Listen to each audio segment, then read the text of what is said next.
Hello, ladies and gentlemen. Welcome to Spitballing. I'm Matt Taylor here with my good buddy Kyle Amundsen. Welcome back, man. Thank you, Matt. It's good to be back. This is the first one we've done since my surgery. Right? Yeah. Sam's jumped in for you last time. Yeah. He's no Kyle Amundsen, but he's pretty solid. This is our best episode ever. No, it was really fun though. God, it was really nice to have him back in town. I don't miss people very often until I see them again.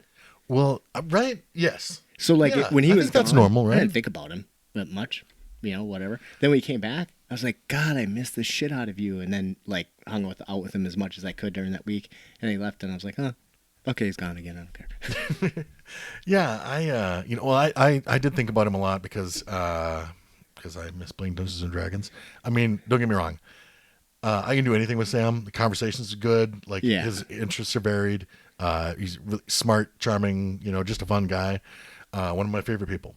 But I'm kind of the same way as you, except for the whole gaming thing. And I'm like, man, come back so we can game. So I mean, I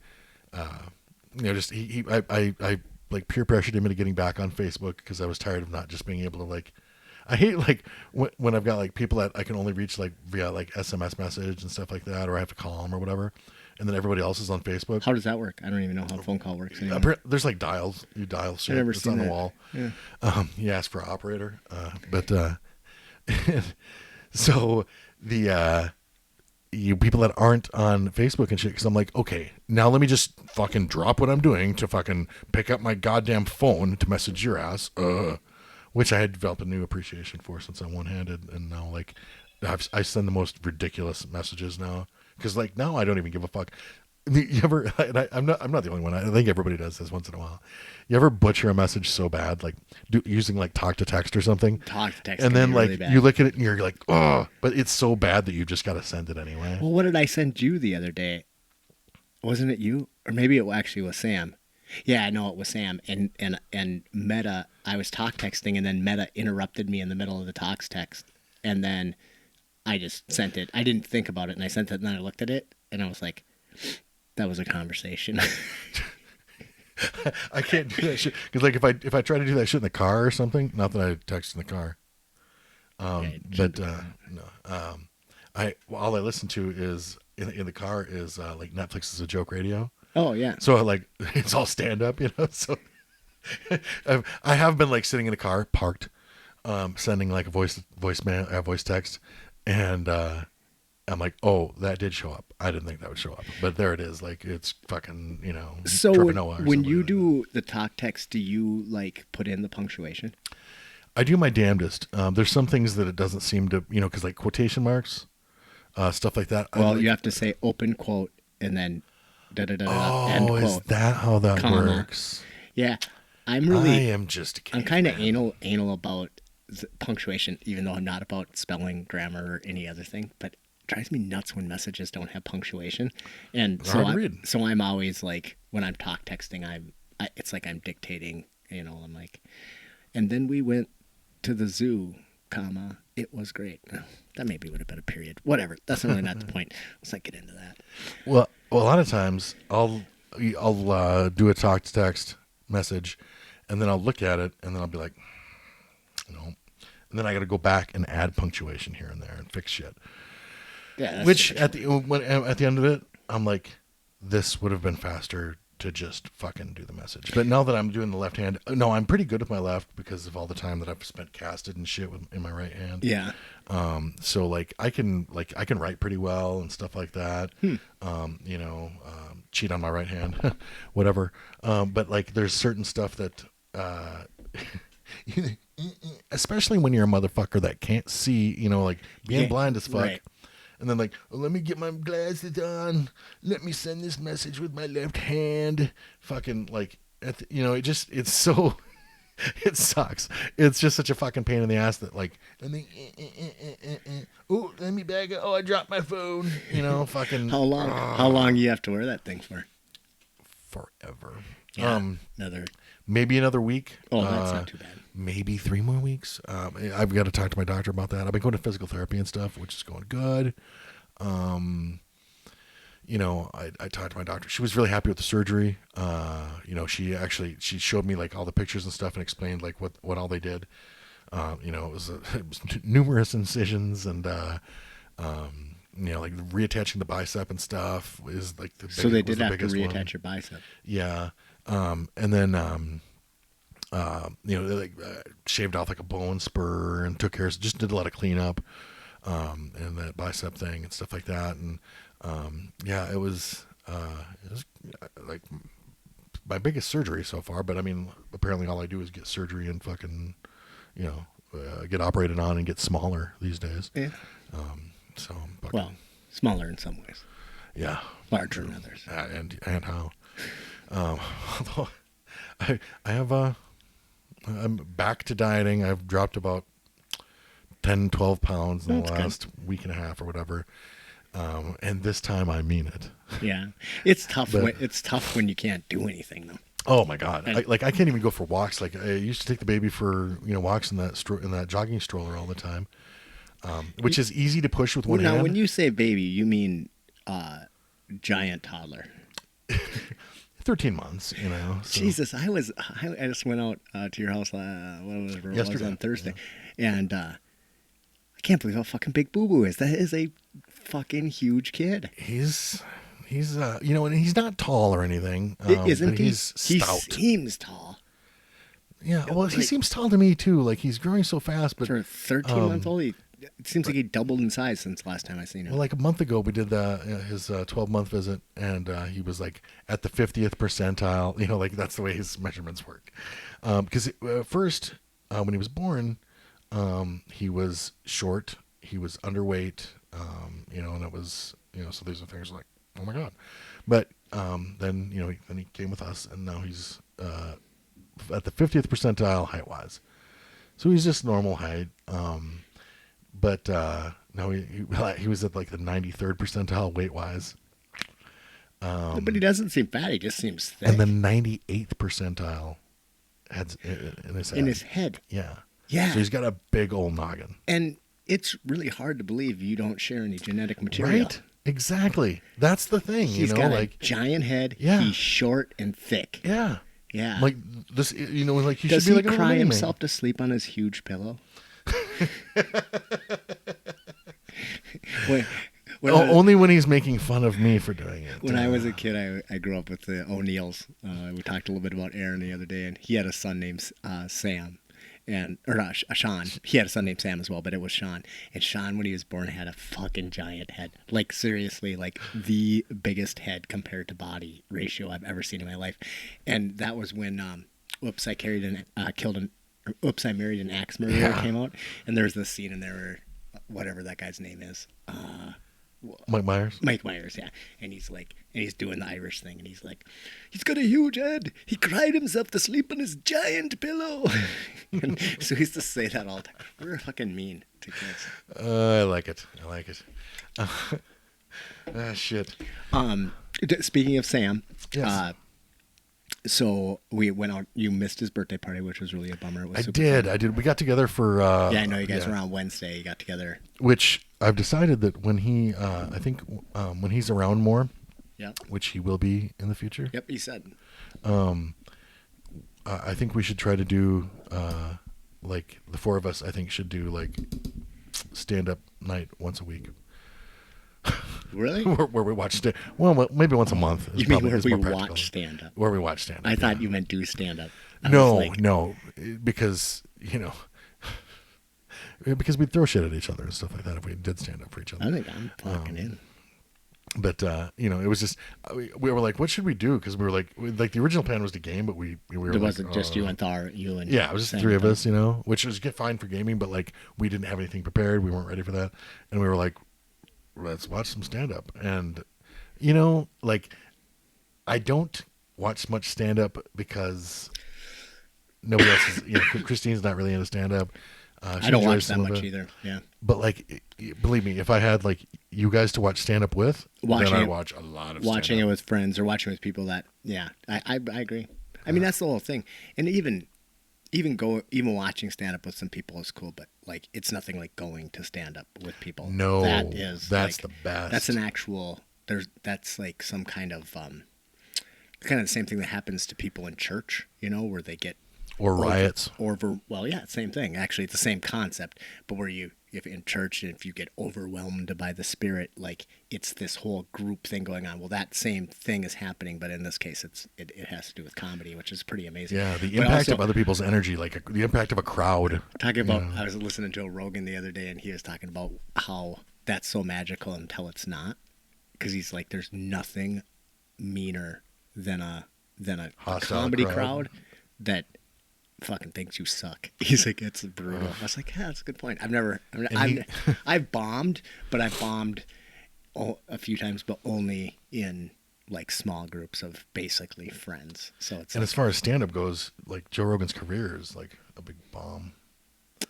I don't know. I think he's hilarious. I actually like. I enjoy his stand-up, but I don't enjoy it that much. Like, I think there's. I don't think he's one of the best. I've got such a huge list of stand-up comics that I enjoy like way more than him. I actually think he's less funny now than he used to be before he. I don't know. Like, I think some of his really old stand-up shit was super funny. But actually, what I like more about him is like more of his exhibition stuff. Like when he went after. Carlos Mencia. That was dope. That's a fucking classic. See, that wasn't even comedy. He was just fucking going after Carlos Mencia. See, I like, the things I like about Joe Rogan are like not the same things other people like, except for I really enjoy him as a commentator. I enjoy him as a commentator as well. But I loved him in news radio back in the day. I don't really enjoy his comment or his fight companion like stuff that he does. I mean, because he has his regular the Joe Rogan Experience where he talks to whoever the fuck he talks to. I always skip the ones with comedians because it's okay, but whatever. But I really just only listen to the ones where he is talking to like scientists or people who just wrote a book or whatever. I enjoy that. And then he has these fight companions where he gets his buddies together and they like basically talk about the UFC. I don't fucking care about that at all anymore. Yeah. But I do enjoy him as a commentator. Like if I'm watching, I mean, he's the best color commentator that the UFC's ever had by far. So, anyway, back to Sam. So we went out to his birthday party. Yeah. And this was on Saturday whatever it was. I don't even know. 2 Saturdays ago? Yeah. It's been a couple, anyway, whatever it was. And, It was super fun, and then we ended up going back down to 9th Street, and pretty much the reason Sam came up, other than it was his birthday and stuff, and to see all of us, he needed to pick up his boat, right? And he was going to bring that boat back to Denver. Did you notice the big fucking boat sitting outside? Oh, that's Sam's boat. Jesus fucking Christ. Never get drunk with a Gibbons. The monkey or the person. They're really the same when you're drunk. So apparently... He's just a big smart monkey. Apparently. And I mean, I remember it. I didn't get that fucking drunk, but I was susceptible. Meta has wanted a boat forever. And she's always talking about how she wants a boat. And I'm like, fuck that. Like, a boat is nothing but a money pit and a huge pain in the ass and blah, blah, blah, blah. Yeah, boat. B-O-A-T. Break out another 1,000. Yeah. And by the end of the night, Sam's like, perfect. So I'm boat sitting for Sam, which really just ended up being a shit pile of work. And now I got to store that fucking thing all winter or whatever. But we're going to sell it. He's going to sell it in the spring. But it just saved him the energy of having to bring it all the way back. But I was like, oh, thanks, Sam. You son of a bitch. But it was cool. We did get to take it out because it's like, oh, nice time to have a boat like a week before winter. But we did get to take it out one day. And I mean, dude, it is an amazing boat. It's super fucking awesome. But it's also a lot of work. because it had been sitting, so I cleaned it all up and did all the like maintenance on it, and yeah, whatever. So fuck you, Sam. Yeah, Fair. that's cool. So I wanted to show you guys. Oh yeah, my latest project. I am kind of excited about these. I have questions which he would not answer until we were with you guys. Well, we don't want to cast pearls before swine. So, as most of you know, I've been working on leather stuff, and I think I showed you guys the shoe that I made for Pates a while ago. So this is my latest project, and I found a pair of boots that I liked at like Goodwill that were women's boots, but they like laced up like this or whatever. And I was like, God, that would be a cool like Renaissance boot. But I mean, they were just made out of shitty material. Sure. And so I bought them. They're $6 or whatever, and brought it home, cut them apart, and then I basically rebuilt them. And this is made out of the cowhide that I got from Tina Anderson. Yeah, so it's fur on the inside. So it's all fur on the inside, and then I thought they turned out pretty good. I put a little bit too much time and energy into them, but hey.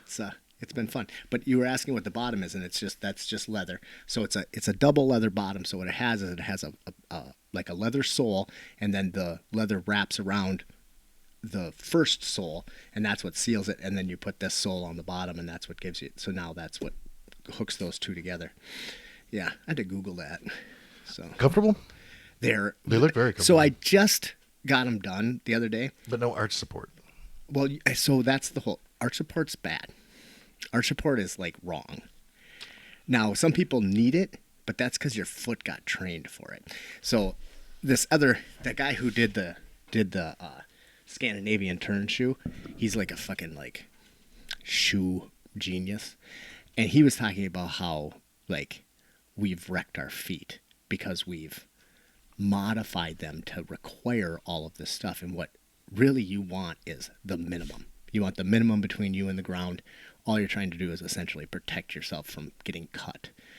So yeah, it's like wearing socks. Right now, they're pretty comfortable. They pinch in a couple of little areas, but that's just because they're brand new, and I need to kind of work the leather a little bit. But yeah, I think they're going to be great. So they're kind of fun. And cool. It was a fun project. So I've been. So if I go around and measure your foot, just saying. I've got fucking hobbit feet, but I too have been working on not really a project. It's a project. Yeah, kind of, yeah. And you know what? I did talk to our guy, Joe Jasicki, for a while last night. Did you? Yeah. You just got a hold of him on Facebook? I'm going to talk to him more. Oh, Joe is great. Next time, when he comes back up, we got to have him on the podcast. For sure. So if you don't know, Joe Jasicki is a friend of mine. Of ours, I guess, but we met through MMA. Yeah, yep. He started training with Brock, but he moved to whatever. He had a bunch of fighters, so he was really like involved in. He actually was in my corner at my fight, and he then toward the end he became like one of my primary training partners because he's my age and we're of a like size, and he's really good. So when we get together, it's a fucking war. Like we would so other people would be pissed when Joe would show up because they knew I was just going to roll with Joe for a fucking hour straight. Like we would touch hands and it would just be a fucking battle for an hour. But anyway, yeah, but he's let's just say, well, he's a fucking crazy son of a bitch. I mean, when I say crazy son of a bitch, it's not like a joke. He had a traumatic brain injury and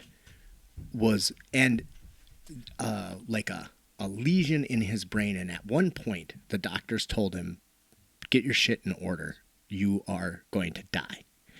And I remember that when he cornered me at my fight, that was 6 years ago or 5 years ago, I actually don't remember now. Like at that point, like we all thought he was going to die. Like we were just kind of waiting around. That. And then he just changed his entire life. He like sold everything he owned. He moved into the middle of the fucking woods and basically just like became this kind of like weird ass hermit dude. And he got better. he still would have like fucking crazy anxiety attacks every once in a while, like, but it was always like traffic, noise. Like even at the gym, if the music was being played too loud, he'd start to freak out, and then we'd turn the music down. So he had these like triggers, but as long as he was just like in the middle of nowhere, he was better than like regular people. Well, and so he's a little eccentric. He's actually a lot eccentric. That's like he's fucking nuts. But he was telling me about his setup. Yeah. Now, and some of the stuff is like he had his own sawmill. Yep. And stuff, which is brilliant. Yep. Like you can do so much shit. Yep. If you've got lumber. Yep. And his own sawmill and like all the shit. He was so self-sufficient out there. Yeah. His whole he had like a generated his own power. Yep. He had a wood stove that ran like everything in the house, including his like outdoor hot tub, which was a huge like water trough, but it was fucking heated with jets and everything. He's kind of a mad scientist, but he's also an incredible builder, and his shit like is turning out wonderful. Yeah, and he moved down to Appalachia. Where's he at? Somewhere in the fucking Ozarks, and hillbilly country. And the pictures that he shares on Facebook and stuff. God damn, is he like? Yeah, because he's good at shit. His place up here was in the middle of fucking nowhere. He had like 80 acres in the middle of like a 250 square mile forest. Like he was literally unfindable, and he was like, "It's just not remote enough." So he moved to maybe North Carolina or Kentucky or one of those places. Some shit like that. But yeah, he's getting set up down there and Missouri, and it's all the same to me. Yeah. It's hot, shitty South. Yeah, and he keeps posting. Oh my God, winter's coming. It's only 78 today. And I'm just like, fuck you, just Secchi. But yeah, that's perfect for him. Yeah, so he... but he is what you would call a survivalist. And he is someone that I'm going to definitely run my bigger decisions by when I'm prepping stuff. Because I've caught the bug. You have been bit by the bug of the survivalist. Well, see, my family's always had back in the day it was survivalist was the term, and now it's prepper. So my family's always had survivalist leanings. They were like survivalist adjacent. Yeah, mostly because like my dad grew up really hillbilly, like one-room schoolhouse, like barefoot all the time, like grew up on a little farm, like out in the fucking middle of nowhere. And so he, like that's all good to him. It's like another, it's a fucking walk in the park. All that shit's normal for him. Hardship is normal for him. So he's always been really self-sufficient. Well, then my brother, he got into the survivalist stuff, and then it kind of morphed a little bit, into like the black powder rendezvous and stuff like that. Yeah, no, I think that shit's cool. Yeah, really cool. So he makes, like he's like done all that shit. He's a really good carpenter. He's got his little compound and shit. And he's good at that stuff. And me, like I'd gotten away from my brother's he's like 9 years older than me. And we lived out in the wood, like out in the sticks. And my brother was the one that like taught me basically like wilderness lore type stuff, right. I helped him like build a cabin, like using hand tools and shit. And that's cool. just, and he was the one that you forgot all of those skills. Yeah. I've forgotten almost everything that my brother ever taught me. Dad was like a workaholic. So like Scott taught me a lot of shit. I think Scott was the one that taught me how to ride a bicycle. Anyway, we just figured out what calls a mama's boy. Anyway, enough about my psyche. So like I've got kind of a background in that stuff. Like over the years I've had little I should get more ready for this eventuality or this eventuality. Now I realize that I'm one of many people that are like late to the table on this. because people think there's a civil war coming. People think we're heading for another, another depression, of course, in the middle of a pandemic and all this other stuff. Well, and it just seems reasonable to me. And this is the coronavirus has been all said and done, a very mild pandemic. For sure. But it already caused a huge amount of civil unrest. Well, what happens if we actually get hit with a actual pandemic? And then the president's on TV, like calling for like the Proud Boys to stand by and shit. Yeah. You know what? That shit, like, you got your own little fucking militia, of dickheads, whatever. Like, fucking fuck that guy. I mean, we'll talk more about him later. I got some stuff written down. But so survival. So yeah. So like I started buying shit, stocking up on stuff, learning shit. I mean, you recently bought your first handgun in quite some time, right? Yeah, I haven't owned a handgun excuse me. I haven't owned a handgun in several years. But of course, now I'm like, and now I'm back into it. So there's a lot of guns on my list, but like we talked about yesterday briefly, like 5 guns that I feel like I need going into, like if shit was to go to hell tomorrow, I would want these 5 weapons, and I'm getting close to finished with my list. Like a 22 pistol, 22 rifle, ideally like a Ruger 10/22. Probably a little scope on there for small game and whatever I want for it to be for. My 9mm check, 12 gauge shotgun for home defense and whatever. Very, very utilitarian, very useful. Yeah. And the AR, right. Which they're hard to find, whatever, can't get them anywhere. Even shitty ones are expensive unless you go about it the smart way. Tharg and many other like firearms enthusiasts / preppers that I'm friends with gave me great advice.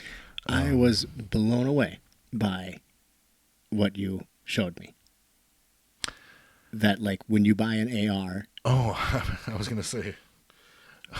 I have to wear baggy stuff because when you buy an AR, you actually are only buying a small piece of the gun. Well, I mean, you can buy a fully assembled one, but of course. You can also like go get it's a stripped lower receiver. Was what I showed you, right? And yeah, it's like not even the trigger; it's a chunk. Yeah. It's so. This is my bug assault. We're gonna have this. So basically, it's this part right here, but without the trigger. Or the grip even. Yeah, it doesn't even have the grip. That's not on yet. So it's just that. But that's the part of the gun that is actually the weapon that is, you're on paper and shit with the government and stuff like that. Just that chunk.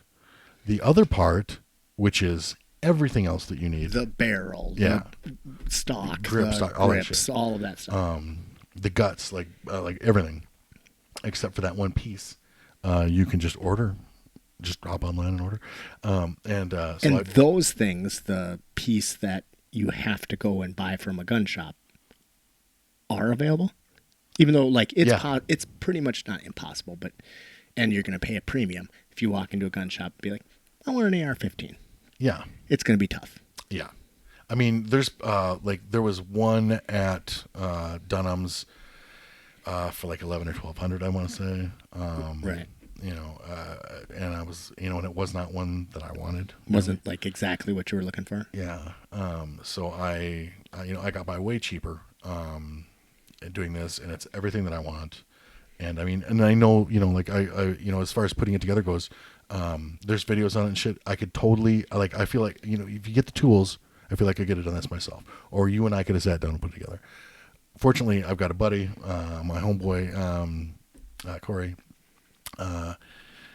He's a machinist, and he does a lot of gunsmithing. Right. He's a AR enthusiast and has put together many of these things.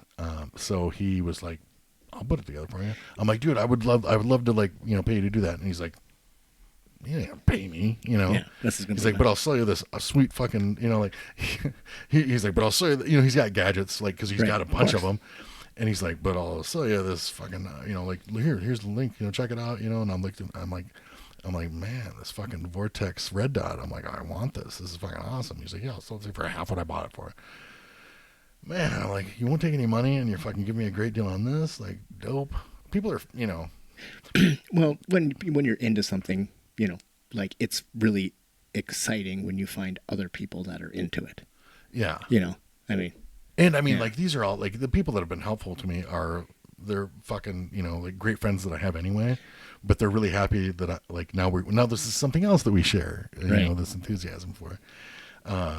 So aside from like the security end of stuff and the firearms and everything, I've also been doing the other stuff, the water stuff, like the gardening, just the like making lists of things to stock up on and shit, making plans, and we got to make connections, like your prepper team and stuff like that, Right. things like that, communication, so like I've started, and I'm just getting, I'm just, I'm not far into it. I'm not an expert. I'm just getting started with this stuff. But like another thing, skills.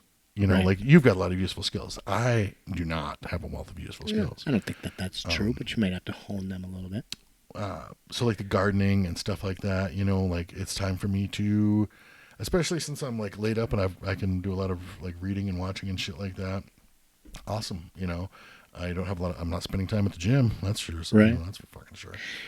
Like I feel like talking about having your buddy put your gun together, like that's the way I am with like computers.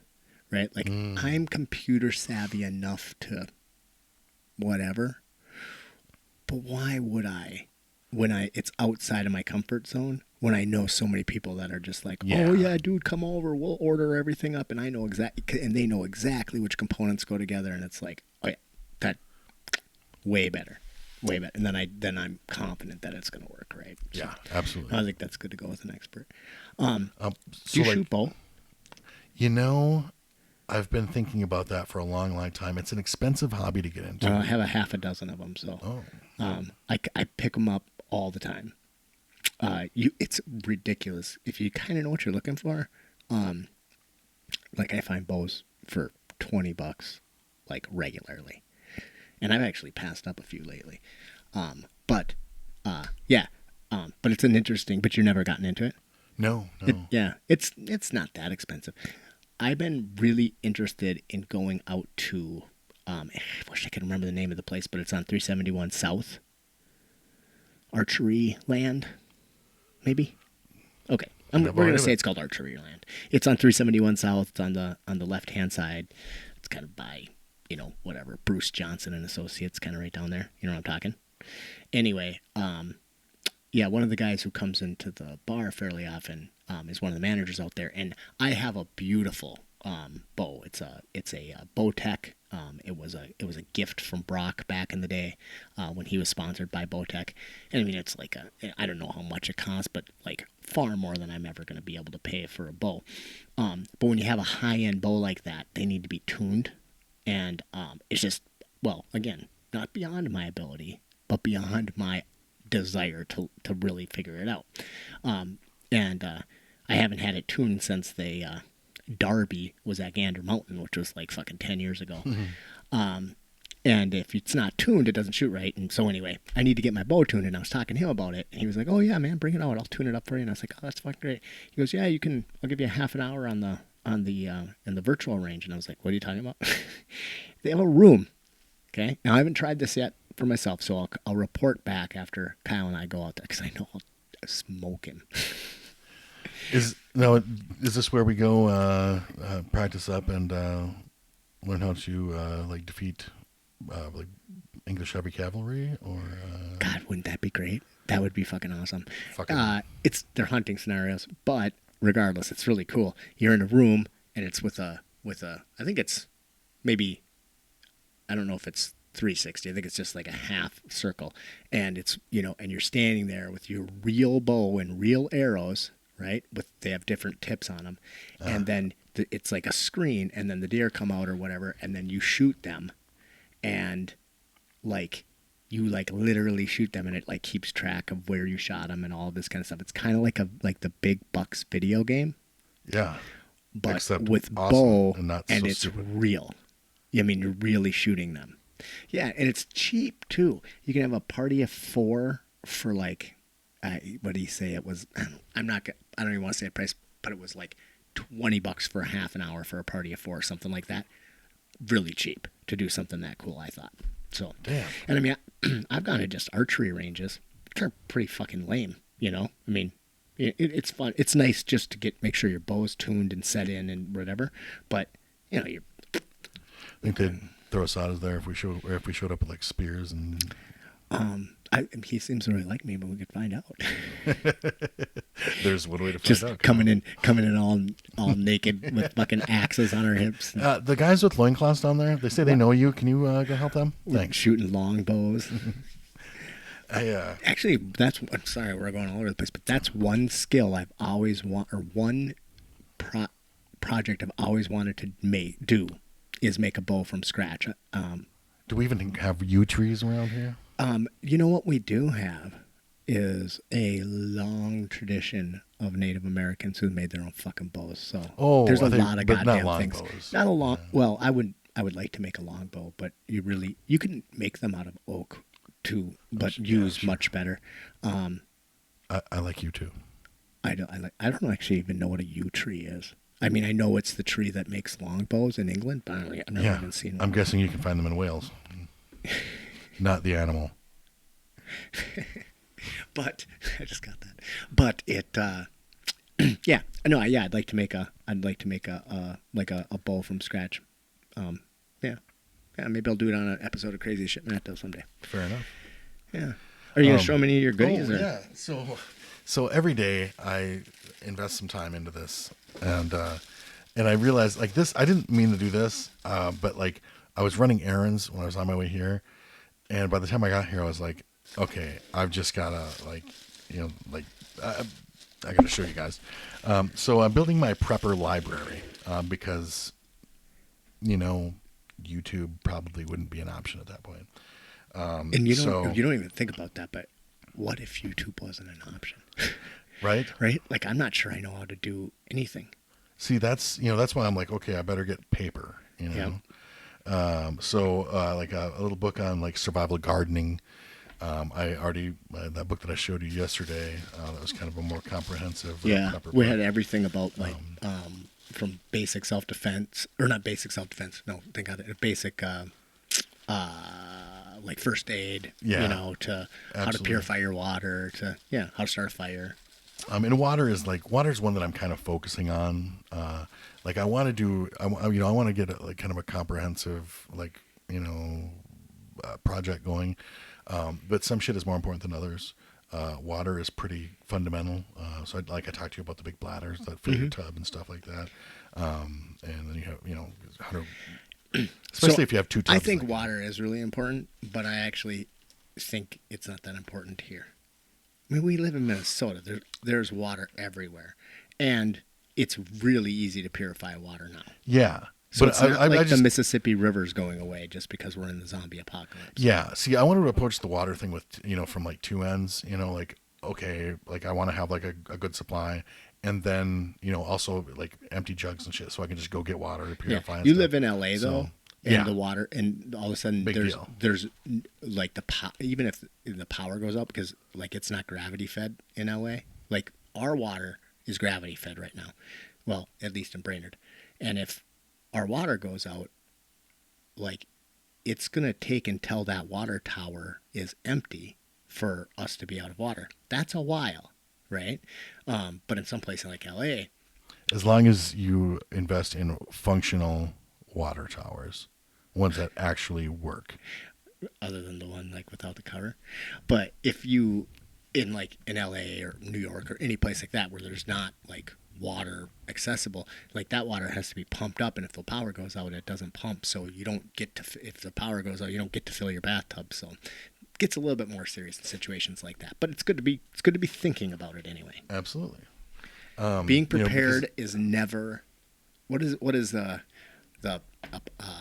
ounce of prevention is worth a pound of cure. Yeah. And I think that is a fucking valid statement. Yeah. I mean, and it never hurts. So another addition to my prepper library, I picked up another. I realized the holster that I had did not have a strap on it. Didn't have a strap on.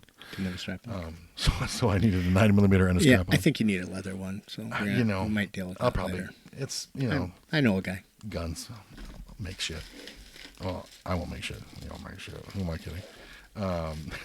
Also, the Mini Sawyer water filter, personal water filter. It says personal, but this thing's good for 100,000 gallons. Yeah. The reason that they say it's personal is because you can only get so much out of it at a time. It takes some time to do, but they're great. I have one kind of like that. Mine's a water bottle with a filter in it, and you can fill it up with mud and drink the water clean out of it. And it works great. So I'll probably order, these are cheap. This is like $20. Amazon Prime, awesome. I'll probably order a couple more of these, and then a bigger water filtration system, and then and in addition to the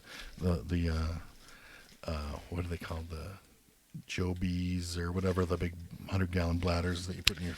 I think you're obsessing in the wrong department, man. You're never gonna. And we're Minnesota. It's fucking impossible to run out of water. You can pee in it and drink it, right? You can pee in those and drink them. Oh, in those? Yep. I don't know about yours, I drink mine, but mine, you can it's such a good filter. If you pee in it, you can drink the. Just you pee can in my drink. face. Yeah, I that's how I tested it. No, I didn't. But that's true that it'll take that much out. I love watching you just try to get shit out with one hand. Okay, so a holster for the 9mm, book, water filter, and then I picked up some extra magazines for the AR. You gotta have some magazines. And then when I leave here, I'm gonna go meet a guy to buy a bunch of ammo. Oh, did you find some more? Yeah. Because for your AR, it's 5.62. 5.56.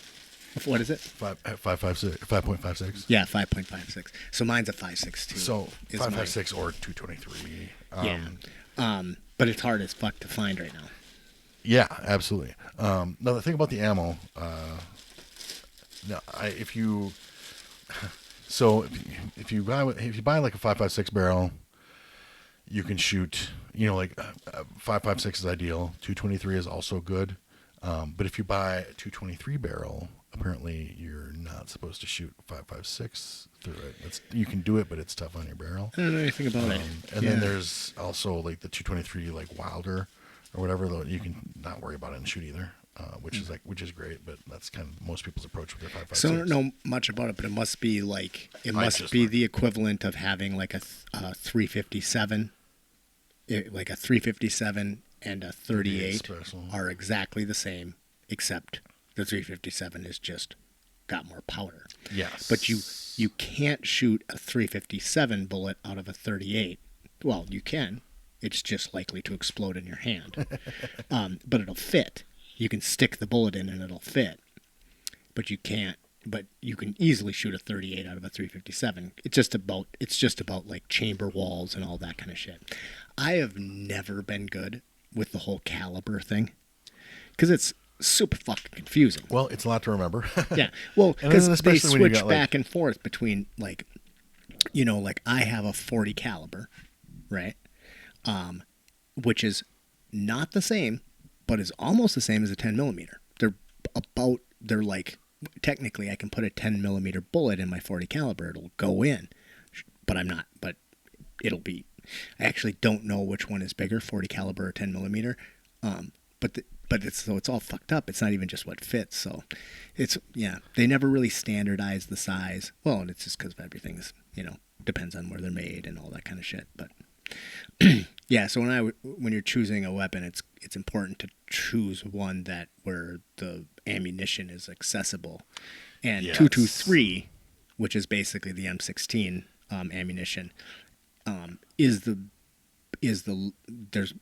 the most abundant ammunition for a rifle in the world. So so that's the magical thing about that those 5 weapons: 22 ammo, 9mm, 5.56, /223. So those are your most common, goddamn weapons. And then 20, and shotgun, 28 shotgun, very versatile, all kinds of ammo out there. Shotgun shells are really easy to reload. I mean, in the grand scheme of things, easier than other shit. So, and that's another thing, like my family, like we've got a reloading set up, so it's not that we don't have to worry about ammo. It's just that maybe we have to worry about ammo less. So I think it was maybe in our first episode, we were talking about political beliefs or gun control or something. And like I said, that I'm a gun-toting liberal, and but you're definitely in that club. Yeah, I mean, it was weird to be like somebody who believes in all the stuff we believe in, but yet are you taking that thing off? I've got it. This thing fucking pisses me off. I got to take it off for a little while just to. It just pulls on my neck, and yeah.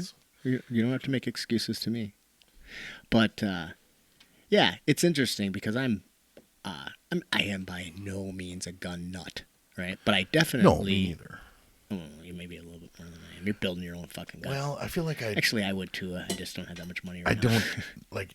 I would identify. Do you want I couldn't identify as a gun nut. Oh, I got the pad on here. I couldn't identify as a gun nut legitimately unless I knew more about guns, and I'm a neophyte. But I'm enthusiastic. So.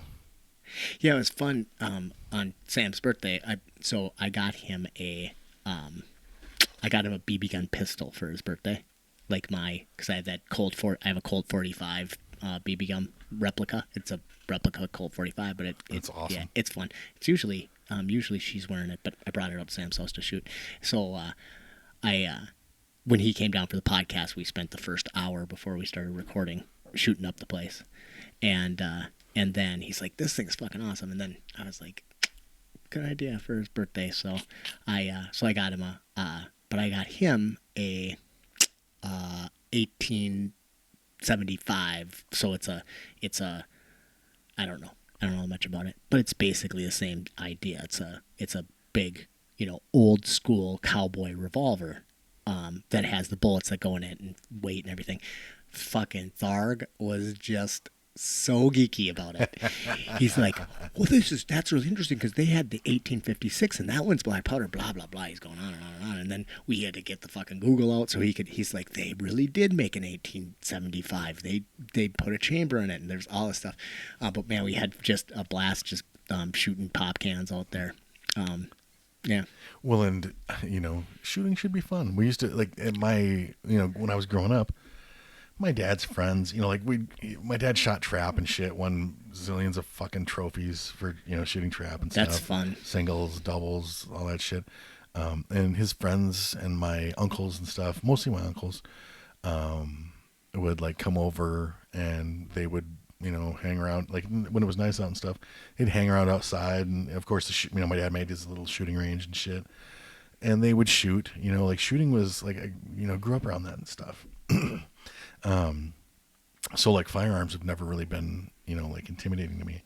But I do appreciate the fact that some people don't grow up around that shit. And it puts them, it puts them off, they're not at ease around guns and stuff. So, I mean, right. And then, so after the pandemic hit, gun sales went fucking through the roof. But and I don't know what the exact numbers are, but a lot of people that were trying to get guns after the pandemic were first-time gun buyers, which slows the process down because they don't have their permit to purchase. They haven't already gone through the background check and so on and so forth. And that's fucking scary. Because if you're going out to buy if you're a 40-year-old man and you're going out to buy a gun for the first time ever, I'm just going to venture a guess you probably didn't grow up shooting guns and you don't have a lot of training. And guns are dangerous things. There's dangers. Accidents happen all the time, even when everybody does everything correct. But they are fucking terrifying in the hands of idiots or just the inexperienced. So my advice is if you have a gun, you need to train with that gun and you need to find somebody who knows what they're doing and you need to learn not just how to shoot it, but you need to shoot it a lot and learn it. But But that's fucking expensive, especially right now when you can hardly find ammo. 9mm ammo is fucking expensive, and that used to be able to get that shit for like a penny a piece. Well, now, like, I'm basically like, if I can find, if I can find 9mm or like 5.56, that's not gonna break the fucking bank or whatever. Do I need it? No, but I'm buying it. It's just you're buying it at a really shitty time because that's whatever that you're in the boat that everybody else is in. Yeah, but speaking of the beginning, the gun beginner, I met a lady at in the gun section at Fleet Farm on Wednesday. I'm frequenting these places. I lurk, but she actually came up and started talking to Christine, and then Christine was like, "Oh, honey, she asked me, can you help this lady out? Because like if you go into any gun store, guess what? The guys working there are going to be busy because it's fucking whatever. That's the world we live in right now." So this lady never owned a gun, didn't know anything about guns. Had been. I didn't ask any questions. At some point, she'd been attacked by a couple of men. She was an older lady, probably in her 60s, and things. And she hadn't felt the need to do anything until recently. Now that times are really, what they are. Yeah, but man, and now scary. she wants a gun. And I'm like, I'm not qualified to really even answer your questions and stuff. I can tell you like very basic shit, but I told her like, I told her like, talk to these guys. I'm like, or maybe go over to Bill's. Yeah. Bill's Guns, which is right in across from range. Fleet Farm, yeah. Yeah, which is a great place. Or I told her to go over to Gander because they sell used guns over there and they have a great selection. But really, you need to get some. It's just. But I told her a class, That's she what needs you to need take a class. And then, but more than a class, man. You can't learn. I started shooting guns when I was we moved to the farm when I was 4. So I was 5 years old when I first shot my first gun, and it was a Ruger 22 revolver. And my dad had it from when he was young, and it was just an old West, double action cowboy gun. Just loved it. And I probably I can't even think of how many rounds through that thing. Thousands and thousands and thousands of rounds through the years. And then graduated up to, 22 rifle and, shotguns and all that stuff. So for me, like, gun safety was just inbred, from 5 years old, right? Yep. And then everything else like accuracy and all that stuff comes too. But it's when I was a kid, I wasn't even allowed to point. I had to maintain barrel discipline even with toys. Yeah, yeah. I mean, us too. Even though I just pointed the bug assault at you, but it says right on it. I'm not a bug. Do not shoot in eyes or face. So anywhere else, totally fine. That is why we were comfortable when Matt shot that at my butthole. My butthole is also. Did I tell you that I brought that into the bar? Did I tell you that? So I brought that into the bar. That's why. Oh yeah, that's right. That's why I bought it, because there was a fly bugging me, and I was like, "Oh, I'm gonna get that fucker." And then I got drunk, and then I bought that thing on Amazon. So I brought it into the bar, and I was hunting flies. It was pretty fun. But then somebody was wanted to see it or whatever, and it's like, "Fuck, no!" That's like the last thing I'm doing is handing this thing over the bar to some. Sounds like a horrible idea. I said, "But I'll tell you what. If you get a shot of tequila, right, and you take the lime, I'll shoot you in the mouth with the salt." He's like, "I'm in." I was like, no. Because it says do not shoot in the face. Yeah. So I can't do it. If it didn't say that on there, I would have been in. Well, sometimes even if they say not to, you just got to shoot in the face. Anyway. Yeah. So I think that's really cool. Are you thinking about doing anything like canning or any of that kind of fun stuff? Yeah. That's another thing, that I grew up around. My mom canned a lot. Yeah. She has a huge canning setup, which I am terrified of because of the nature of big old canning equipment. Yeah, I bought that Ninja Foodie. Yeah. Which is basically. See, we can do it on a small scale too. Yeah. Yeah. That's a problem. That's one of the downfalls is that it's small, so you can only do a couple jars at a time. But my mom can get like Oh, fucking. yeah. My mom had one too, but the goddamn thing could blow up. I mean, Yeah. it's fucking crazy. I find it terrifying. In my opinion, there's no reason to do that anymore. Like, just let the computer tell you. Like, the Ninja Foodie, you put your stuff in there, you stick your jars in there, you tell it to fucking, like, can that shit, and then it goes. See, I'm gonna go beep. old school and use my mom's stuff. I'm gonna learn to let use her that. help you. Well, yeah. And I'm gonna buy like the whole like bomb disposal suit and shit, and like have like a barrier and shit that I can hide There's behind. a reason that they fucking use pressure cookers as bombs. Yeah. Yeah. It's Fucking. You look at one of those things and I'm like, I don't want a big chunk of that like burying itself in the side of my fucking head. Yeah. Well, the Ninja Foodie works. Right?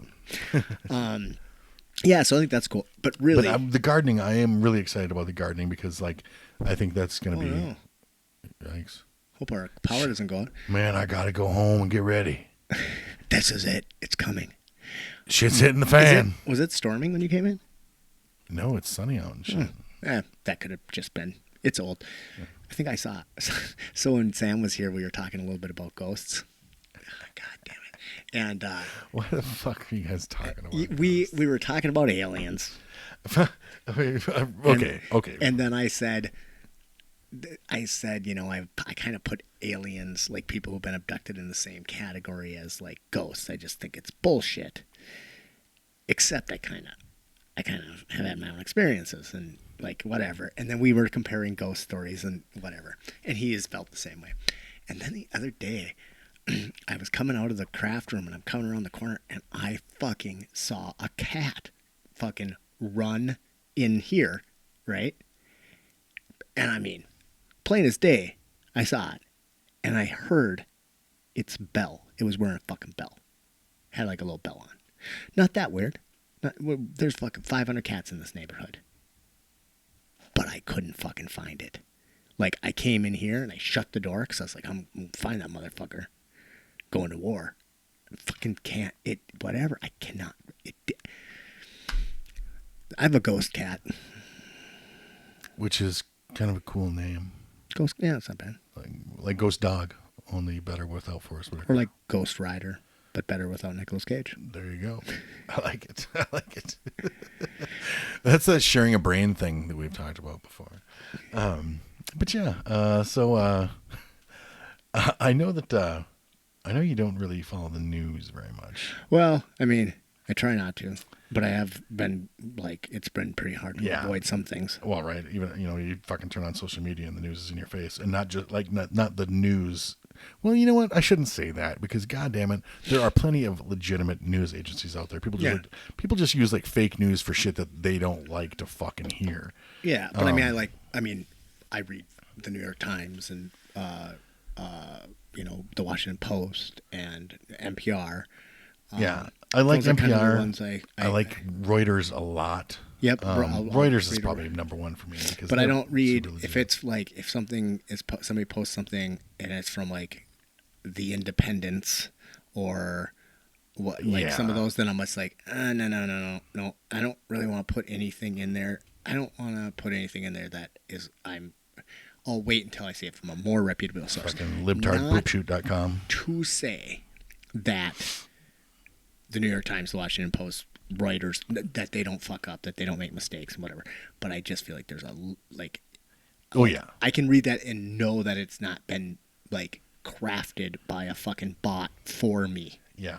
Have you ever looked at, I find that chart really good. Have you seen that chart that it's been pretty common in circulation? It's just like one page and they've got like all the news agencies like on either side and shit like that. They've got them like levels, like they're like, well, so you can look on there like, yeah, that's fair. Like MSNBC is like Fox, it's really lopsided and shit. Oh yeah. And then you get up here, and you've got like the fucking BBC and Reuters and shit like that, the really more reputable ones that are a lot more fair and legit. And I don't know. I don't even necessarily think that it's true that BBC and Reuters is less objective. I just think they're more objective about American politics. Well, yeah. Because if you go, they're not that objective when it comes to issues of Brexit or other things. All of them are polarized. But don't give a fuck about our politics, so they cover it more openly. So I think that's really just a matter of getting an outside perspective. You're going to get a more in-depth outside perspective from. I used to listen to BBC NewsHour on NPR every day, and I was always surprised how I'm like, that son of a bitch. He saw the cat. Ha ha ha! Did you see that? That cat's tiny. Got that motherfucker. It's quick on the draw. Got to do it. Actually, that timing could have been better. Right? What? That timing couldn't have been better. I don't know. I was really excited. I got that motherfucker. No, or but you got it like right here on the show. Oh yeah. So that means we get to share it with all. I mean, by all, I mean both of the people that are watching. I'm an excellent shot. Well, that wasn't bad, man. I shot that fucker on the move. That was a big spider that was just going down. And I usually don't kill spiders, but bitch is in my studio. My bedroom. You gotta die. That's it. Fair enough.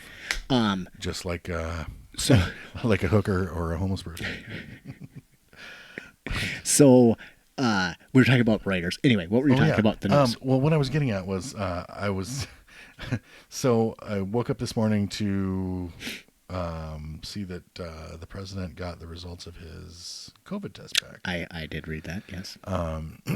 And it was fucking ridiculous.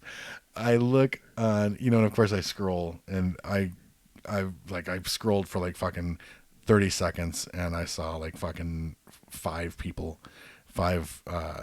Trumpers going off about people being mean. Oh, you're glad the president has COVID? That's horrible that's a terrible thing to say. You're a horrible person. You're being mean to the president, and that's low class. And I'm like, are you talking about Donald fucking Trump? Like, do you think for a fucking second that Donald Trump wouldn't talk shit about somebody that was sick? He fucking called. No, this is not a direct quote, but what was it? When he was talking about John McCain's funeral, we're not gonna support that loser's funeral. He called him a loser twice in that meeting with his staff. And they were fucking horrified. Even made some comment about him being a POW. Oh yeah, that was when he was still alive. He's like, yeah, maybe I like guys that don't get captured. Right. And oh my god. So I makes fun of that actually is like a triggering. That's triggering when somebody something like that. That's like just makes me want to fight them. It's disgusting. And remember that making fun of the handicapped writer, reporter. Shit like that. And you're mad because people are like joking about him getting fucking COVID, which by the by, he mishandled the fuck out of, by anyone's fucking assessment. So you're fucking mad about that. You hold people to, you hold some dipshit like me on Facebook to a higher standard than the president of the United States, the leader of the free world. You're a fucking idiot. All right. If that's like that's hands down, it, I know it, everybody fucking knows it. So now, by the way, I am not one of those people that's been like, good, I'm glad he's got it, But I'm also not. I'm glad he's got it. I'm just like, this is my concern though. Like, and I didn't think about this at first, but that he could die and Pence could become the president? No, actually, I'm all in. I'm all for that. And that's a scary thing to think because, Pence is to me guy. is the worst possible option for a president. He's an ideologue, and he's a zealot, and he's a true believer. He's got some shitty ideas and thinks he's right with the Lord. But conversion therapy? Yes. Shit like that? Right. Pence is scary. I would take him over Donald Trump in a fucking heartbeat. Because even though I think Pence is scary, I think Donald Trump is terrifying. I think he actually is bringing us closer to the possibility civil war. Of civil war and complete nuclear annihilation. And that's it. Like, do I like Mike Pence? Fuck no. I mean, I don't think anybody likes Mike Pence. I don't even think Mike Pence likes Mike Pence. He's all he fucking. I don't like Mike Pence. Right. You know. I keep waiting for him to get busted in a hotel with like a pile of meth and like 3 gay prostitutes. But Mike Pence is not a fucking lunatic. He's not a guy you can count on him being a fuck. But you can't count on Trump being anything. Yeah, he's not an irrational child. He's an irrational, so ego-driven. Fucking, and that's what actually scares me about Trump. It's not even his policies. It's not even his what he's like we could go down the list and it's like kind of that was dumb and this one's stupid, but that one wasn't so bad. But it's his complete irrationalization, how erratic he is, and how scary that is on a fucking global scale. Yeah, I mean he can't even. You cannot in the day and age where we have the ability to completely annihilate the world. You cannot start a fucking pissy fight with a fucking with a nation that has nuclear weapons. Yep. That just because you want to play a big shot and run your mouth like you're a tough guy. You're not a tough guy. You want to act like a tough guy. Okay, pretty sure man. Donald Trump has never fucking had anybody go upside his fucking head in his life. Anyway, I mean, maybe with a dick. Let's stop talking about him and start talking about him some more. Okay. Because the update or because the debate. Oh, before we go to the debate though, which I do want to talk about, I just wanted to say one of the things that came up on Facebook when I was reading through the schlag was that some people were saying what if he doesn't have COVID and this is a way for him to come out and say in 4 days okay, COVID's done, I beat it, I kicked its ass, no big deal. That's pat me on the back, I'm a hero. Yep, that is a scary. I thought, ooh, I don't know if he's that smart, but then again, he is cunning. He's got that low cunning, that porcine, and I'm not sure that. I was like, ooh, that's kind of gross. But my dream of dreams is that, I don't even know if you can actually say this because there is a fucking law, but I think you cannot say that you want to kill any president. That is a law. But I think you can say it would be all right with me if COVID took Trump to heaven. And Joe Biden too. And then we could actually have a real election. Let's just you know what it's called? It's called wipe the slate clean. I was going to say divine intervention. A mulligan. Then I would say we are God's chosen people. Well, I'm sure we are. I mean, not me and you. That's clear. No. That's all. That goes without saying. I actually need to get into God's chosen people, but we'll push that a little bit later. So, yeah, the what is it called? The debacle, the 2020 presidential debacle. What? Oh, are you talking about the debate? Oh, I'm sorry, wrong word. Debate. So there's also a theory that the COVID thing is being used to get him out of debates because he did such a fucking. I don't want to say he did a terrible job because he was just being himself. Are you kidding? They coached him up. He killed it. He totally literally won. I thought he was a clear. No, winner. He literally killed it. Fair. I didn't watch the whole thing. Did you? No, fuck no. I watched as much as I could stomach, and then I fucking went checked out the highlights a Vikings game. I went to the highlights. I couldn't yeah, it was too much. But yeah, I liked his call out to the white nationals. Yeah, the Proud Boys. Which are not they're not a white supremacist group because they have a black member. I think one of the members is also half Samoan, and one of the guys is married to a black chick. But but if you have a black friend, there's no way you can be a racist. The black member, right? though, is blind. Is that the rule? I don't know. But I'm asking you guys. But the Proud Boy black guy, he's blind, and he doesn't know he's black. Of course, that's where my mind went to, So I looked a little bit into that because I was like, well, first of all, I didn't know that the Proud Boys were an actual thing, right? I just started in New York. Yeah, I just thought it was like I just thought he was like sending code. He's like Proud Boys. What does he say? Stand back and stand by. Yeah. Well, because they asked him to tell white supremacists to stand down, which again he won't do. Weird. Yeah. Although he did what he did call Antifa and the KKK terrorists, which that was a step in the right direction because the KKK endorses Donald Trump, as does their old Grand Dragon, David Duke.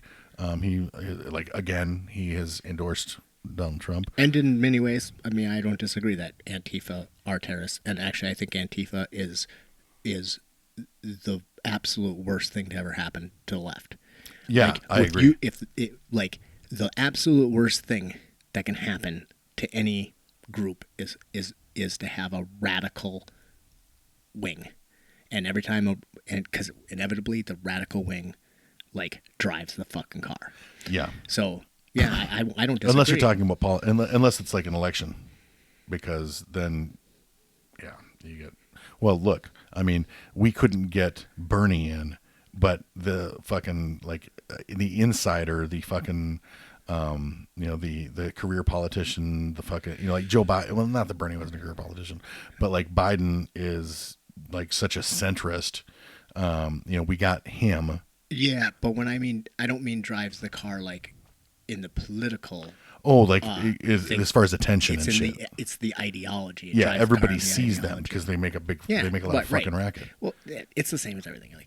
If only 20% of each wing are radical, but that 20% is loud and proud. Well, that becomes the voice of the party. That's all there is to it. I would say that I wish that Antifa and the Proud Boys would just annihilate each other. But that would not be fair because let's face it, the Proud Boys would walk the fuck over Antifa, and that's probably what's coming. Right. But then again, look at the Proud Boys. Well, they're not any match for our military or anything either. But that's the whole. But the thing is what did I was just talking about this too? Oh yeah, I think it was with Aaron. Yeah, Aaron Lewis stopped over. With her mom, I think I told you this, and they were looking at the Land Rover. Oh, which by the way, I thought I blew the head gasket in, and I was because I was driving along, and all of a sudden, I'm like, oh, it smells sweet. Oh fuck! And then it started to steam, and I was like, oh my god, I blew my head gasket, and I was fucking devastated. And I got it home. It was only a few blocks from home, and I came inside and I talked to Meta. I was like, I think I blew the head gasket in my arm. And she's like, are you going to cry? And I was like, no, I'm fine. I'm going to go put on some clothes. Okay, went out there. It was a radiator leak, but it was deep. And I had to it took me all day. I had to tear the whole top of the engine apart. But it was not a head gasket blown. I didn't overheat. I'm okay. Anyway, they were looking at the Land Rover, and they were like, and Aaron's mom thought it was pretty sweet. She's like, oh, is this your end of times vehicle? And I said, yeah, I'm going to put a turret on top. It'll be fucking great. And she goes, yeah, well, just don't put a Confederate flag in the back window. And I was like the Confederate flag that I have already purchased for the back window. The second shit hits the fan. Absolutely. That's called cover. Yeah. I have the correct haircut. You're the right shade. I don't want to be. I don't want to be targeted. And I was like, anyways, it's kind of funny, but and I don't remember if it was her or whatever. But it's like, dude, everybody's talking about this. Oh, the Civil War is coming in. Da, da, da, da. The left. I'm sorry, guys. Figure out a way out of this because you don't want to fight the right because there are some of us that are relatively well armed and relatively prepared for shit, but the vast majority of you fucking left-wing pussies are just going to get massacred. Well, so stop the fucking tough talk and start figuring out a way to like work out how to like move forward. Because, well, yeah, that's what I wanted to say. Yeah, not to mention, who did I call pussies? There's a lot of, I wouldn't trade some. No, I'm always conflicted about this because I think about all the people that I fucking like, respect and admire that, for the life of me, I can't figure out why they vote the way they do, but I don't let that fuck with the way that I feel about them. Look at the baller in chief, Yeah. like he's going to vote for, he's going to vote for 45. Does that make sense to me? No. But does it diminish the way that I fucking, does it diminish my respect for the man? No, it does not. No, but he's also not taken to the streets and talking shit about. So I wouldn't trade like somebody that I don't know. Some I wouldn't trade another libtard that I stranger for my like Republican neighbor that I know and trust. Right. Like so. Like you wouldn't want to like what would a civil war look like? Like most urban centers, like most cities would be like and because of the way that the city is set up by its nature, those are places you would not want to go because things would go to shit there really fast. But those are the bastions of liberal ideology and shit. Well, then you get out in the rural areas and stuff, and it's So everybody's brought up the Civil War thing, and actually I think it's not. I think it's a really inaccurate description of how things like. I think a civil war, like an actual civil war, is impossible. Right? That can't, like, maybe not impossible, but very, very unlikely. The idea of a insurgent war is not all that unlikely. So my worst case scenario, this is like thinking how bad could this go? And what I think could be the worst thing that could possibly happen would be that Joe Biden wins the election by a very small, tiny margin, and it's contested. And Trump basically calls for, like, refuses to, like, concede. Yeah. That's where I think that's the worst case scenario in my opinion. Yeah. And it's not even, and to me, that doesn't even seem all that incredibly unlikely. And that's fucking scary because we're a relatively young country, but we're one of the few countries that have had, 200 years of peaceful transference of power. I mean, man. In that instance, we would be really glad that we had a level-headed governor with a lot of experience with the National Guard. He's in, like, what was he, like a fucking 20-year National Guard vet or whatever. So like it would be like the National Guard trying to police the to quell these fucking riots and disturbances. And in Minnesota. Yeah. But actually, it's not Minnesota that I'm super worried about.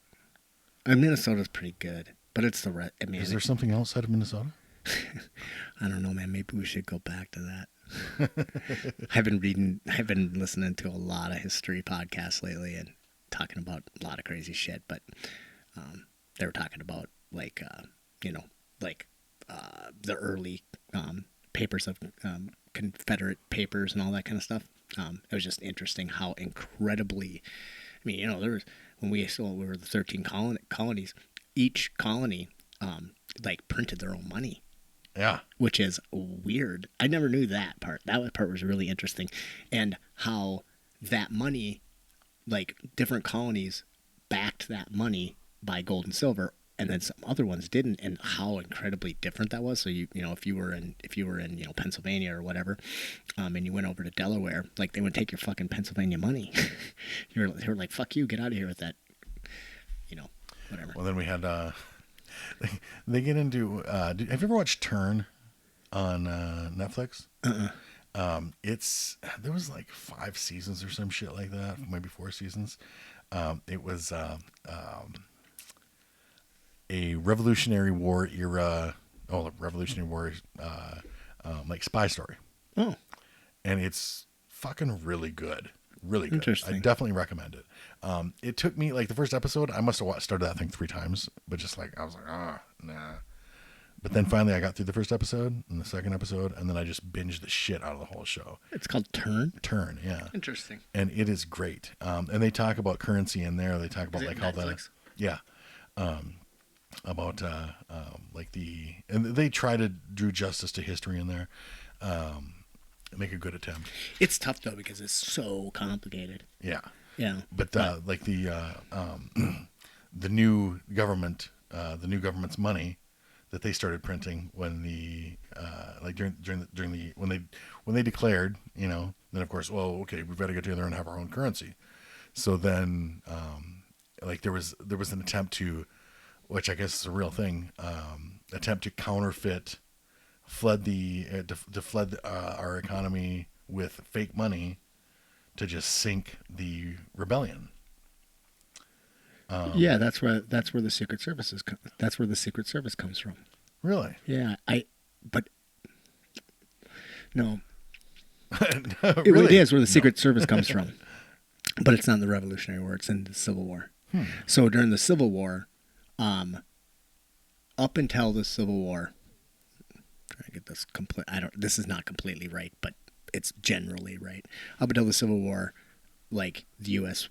had a gold standard or whatever, where we had gold and silver coins, and that was it.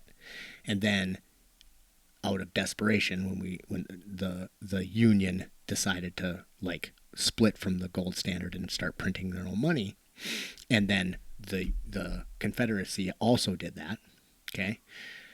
And the Union tried the best to they did a fairly good job trying to keep the dollar, the Union dollar, worth about as much as the gold dollar, but they fucked it up. Of course, it's almost impossible to do. And during the Civil War, by the end of the Civil War, something that would cost you $1, right, in silver would cost you $2 in paper, which is 100% inflation, which is horrible, right? But the Confederate dollars went from were 20 times, what is that, 2,000%? So if it was $1, it would cost you $20, right? So that's where the saying came from, it's not worth a Confederate, which means it's not worth a Confederate dollar, which is a saying we don't use anymore, but I'm bringing that fucker back because that's a great saying. But anyway, one of the reasons, this is getting way into history, but one of the reasons that the North was able to maintain that 100% inflation was they cracked down on faking, what's it called again? Counterfeiting. But the South didn't. And so there's shit piles of counterfeit Confederate dollars, but in the North there wasn't. And the reason that there wasn't is because they started an organization called the Secret Service. And that's the actual, because the Secret Service is part of the Treasury Department. And their main mission is to protect the currency. And a subset of that is to protect the president. So, bam, there's some history, motherfucker. Now you know. Yeah, I've been listening to a shit pile of history podcasts. Let's take a quick break. I gotta pee. Yeah, and then I don't know. Then we'll do whatever. Yeah, I actually have a couple of things. So cool. All right, we'll be right back. I haven't even looked at mine yet.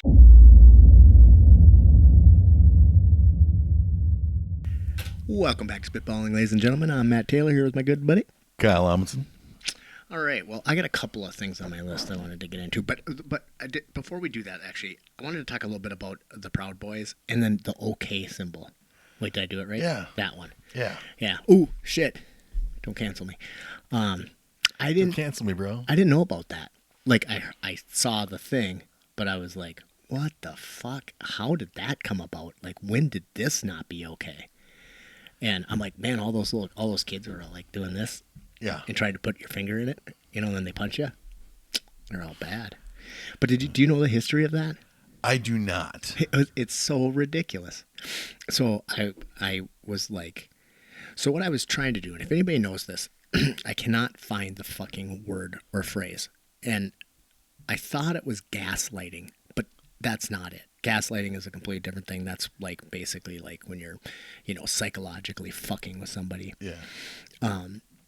You're crazy. But what is it? What is the phrase when somebody like Trump, let's say, like says something that is like code to like the white power people or whatever, like in public, but it's veiled in, like the language, and I was trying to find the word for it or whatever, and I fucking don't know what it is, but it seems like it's a word I know, and there might not be a word, but Shelley, if you know what it is, just let me know. But that okay thing comes just recently from a 4chan, like stream, and it was a joke. It was a fucking joke. Like they were like basically saying that like it's OKKK is like what it means. It starts out as a joke on 4chan, gets picked up by the alt-right, and now is actually being used by the alt-right and the Proud Boys and some of these other organizations as like a fucking symbol. That's fucking crazy to go from 4chan to like an actual like bona fide hate symbol. The fucking world we live in. But that led me down the thing about the Proud Boys and like there was people saying that Trump didn't really even know who those guys were, that it was just whatever, but that's bullshit. Back in 2018, Roger Stone, who's one of like his main advisors or whatever, like actually is met with the Proud Boys in Salem and was whatever, and there's pictures of him like giving the okay, which is fucking just fucking out there. It's fucking out there. I don't know, man. And so we talk a lot about racism, and I wasn't going to bring this up, but I think it's important to keep in mind. There's a distinction that I kind of wanted to make, because being a Trump supporter doesn't make you a racist. Being a Republican doesn't make you a racist. Being a conservative doesn't make you a racist. None of these things make you a racist. Now, a lot of people misunderstand racism and they think that like, oh no, I couldn't possibly be racist because I've got a black friend. Well, fucking that's not how it works. Yes, you can. You just don't understand racism. So I actually just would say that the more black friends you have, the less likely it is that you can continue to be a racist. Yeah, because you spend time and you're like, oh, and this gets destroyed, this fucked up idea gets destroyed, and this fucked up idea gets destroyed, and fucking, you're just all the things that happen when you spend time around someone. Right, because then it breaks down the stereotypes that you have. You realize, oh, this person is a person, and you get to like actually like just think about them as anybody else. And really, like, I don't even say he's my friend, I'm not gonna say his name, but there's a person I know who is black, and I don't fucking like him at all. He's a piece of shit. Like, he's a piece of shit human being. Why are you gonna talk about Ben like that? And that is part of the whole deal. It's like you just realize, man, sometimes there are people that are just shitty, just pieces of shit. That's just a thing. Yeah. But then people suck. Humans suck. I know so many fucking white people that are shitty. Yeah. And that's just the way it is. Yeah. I just wanted to say that like people think that, I have a black friend, that means I can't be racist. No, that's not true. But having black friends helps you not be racist. Yeah, definitely. For sure. So I say get yourself a black friend. Right. But don't try to take mine, because we've talked about that before. Right. Those are you didn't go all the way to the hood. Yep. They're my black friends. But so another thing about the whole racism thing, like, you can, like, if you want to vote for Trump based on the shit that is a big deal to you, that doesn't make you a racist either. The thing is, like, we have made, like, our culture, our society has made racist is the worst thing that you can be called, pretty much. Oh wait, it's after pedophile then racist. But it's such a horrible, like, racism is so frowned upon and so stigmatized, that people are afraid to be like, yeah, I might be a little racist, like, I have weird ideas, like, I'm working on it, like, I have weird ideas about all kinds of shit, I'm working on it. Am I totally colorblind? No, I'm working on that too, like, fucking whatever. See, so that's an interesting subject, because there are a lot of people who think that whole idea of being colorblind is like a hateful idea, and I think that's fucking ridiculous. Well, I mean, I'm totally on board with appreciating people's differences, but sure. Like, I just, but what do you do with that? I think the ultimate goal of our world is to get to the point where the color of somebody's skin matters no more. Is of no more significance than the color of his eyes. Or the hair or eyes, yeah. What, is that a song? Is that a real song? Yeah, it's War by Bob Marley. Oh, well, that's a fucking great line. And that's what I that is where I think that we, like, should be working toward. But yet I actually, again, the lefties, some of the radical left, like, think that's not a good thing, that you want to, and I think that idea is dangerous. I mean, Martin Luther King, he kind of summed it up on the whole "I had a dream" speech. Go ahead. Oh yeah. So much stigma involved with it. Nobody wants to be seen as a racist, and everybody wants to pay at least lip service to being against racism. But people vote on, different shit is a big deal to different people. Like, if these are you've got a list of things, a list of your priorities when it comes to voting and shit. Maybe racism, like, okay, clearly, okay, this administration and shit like that, yeah, you'd have to be a fucking idiot, like, it's everywhere. He,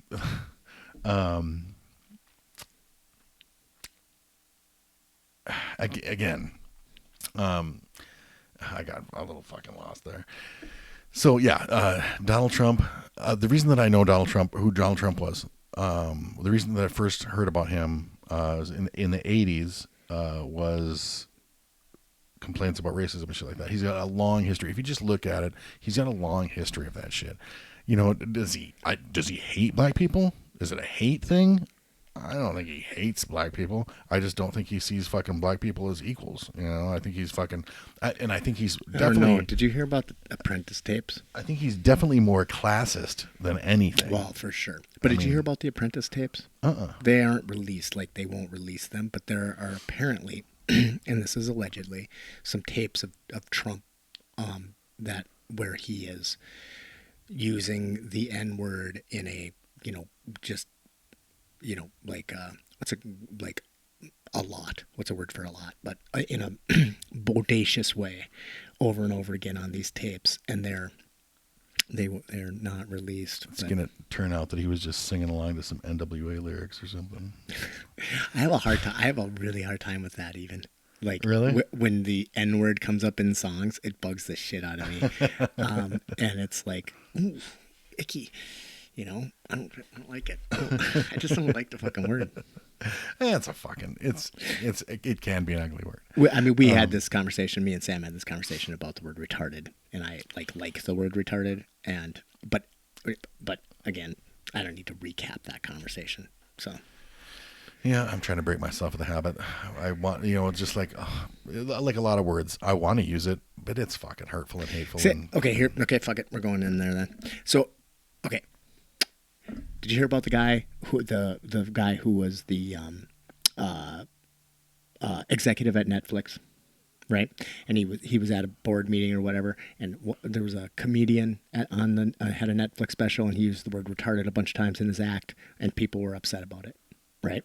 And he's in the board meeting, and he says Leave comedians alone. He says something to the extent of, Jesus, I didn't realize it was that big of an issue, but I guess the word retarded is, to somebody with developmental disabilities, as bad as like the N word, but he said the other word is as bad to, is offensive as to black people. He ends up having to resign over saying that. Oh my God, because of cancel culture. Because he got canceled. People getting fucking carried away. Okay, so I had a bunch of issues with that. Like, first of all, fucking that's retarded. But secondly, I find it offensive that we put the word retarded in the same category as we put the N word, because retarded is not a word that has been used to oppress a fucking race of people for hundreds of years. And like, that's gotten so bad. Like, the other day I wanted to use it, and I wanted to use it like its definition. Yeah. And like, like it has a meaning, alcohol abuse can retard the growth of the fetus, and right. So I wanted to use the word properly, but you can use the word. You can use it that way. It can, because it still means that. It still means that it retards. But the fact that it showed up on my radar when I went to use it, I was like, oh fuck, really? Or have you ever put a fire retardant paint on a whatever? I mean, that's the thing. It's like, that's what that word meant. But when it was used to Matt, all of our sponsors are going to drop us now. Yeah, I know. Can't wait. When the word retarded was used to refer to people with developmental disabilities, it meant somebody with developmental disabilities. It was the word for it. And then it got used because if somebody was being a dumbass, somebody would say, well, you're being retarded. And then that became offensive to people with developmental disabilities. But here's the point. It doesn't refer to people with developmental disabilities anymore. It refers to dumbasses. That's the point. It evolved. The word has evolved. Well, sure. I mean, it's just like that South Park episode where they use the word faggot.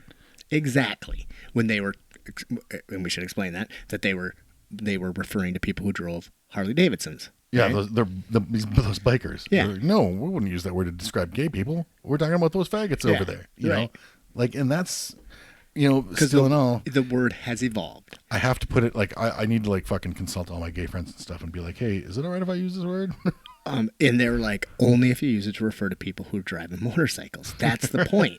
If you're using it to refer to some, and I don't know, it's a word I don't like a lot. But the word faggot has never been a word that at one time was the polite way to refer to somebody who's a homosexual. It's always been a hateful word toward homosexuals. Yeah. It's a slur. Unless other But retarded wasn't a slur. Retarded wasn't a slur. Retarded was a word that was no different than imbecile or moron or whatever. All words that at one time were used to describe people that fit those categories. But now that word's evolved. So I would never, and this is what I said to Sam, and this is where he buried his head, I would never refer to somebody with a developmental disability. I would never call them a retard. Unless, of course, they were being retarded. Then I would totally. If they're going to stick a fucking fork in the electrical outlet, I'd be like, don't be retarded. You know? And he was just like, fuck, I'm out of here. So, okay. Sorry. Sidetrack. Tangent. Hey, that's what we do. That's what we do in South Park, though. I did need to talk a little bit about the since you brought it up. Oh yeah. About the pandemic special. Which I haven't watched yet. I know, and I'm gonna try not to ruin it. But okay, so it's an hour-long special. You can get, I was like, oh shit, because I don't have HBO Max, even though I have HBO. It's because you can't get HBO Max on anything except your phone if you got like AT&T or whatever. Yeah. And fucking I can't figure out how to Chromecast it or whatever because I'm a fucking monkey. Just go to South Park. .com or .cc or something like that. That doesn't help me with all the other shit I want to watch. I know, HBO Max. but if you want to watch this pandemic special, and I pay for it's HBO, free. Motherfuckers. I do too, and I can't get HBO Max. Kind of annoying. Mad. But you go to southpark.com or whatever. I think it's South Park CC or something like that. And you have to get an account, which is free. You just have to, whatever. And then, boom, you're able to watch the pandemic special. You have to watch the commercials, which, holy shit, Comedy Central merged with MTV, apparently. And I had to watch a commercial for, like, teen moms. It's like their teen mom show.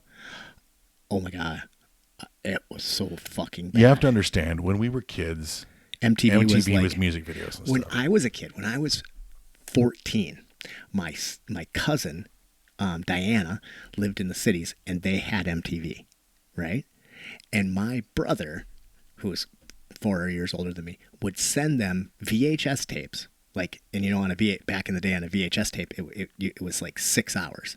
And she would literally just stick the VHS tape in the recorder and hit record. Yeah, and we that was all over the world. 6 hours of MTV. I had tapes of music videos. So then she'd send us that tape, and then we'd send her the one that we'd already been done with, and we'd just do that over and over again through the mail.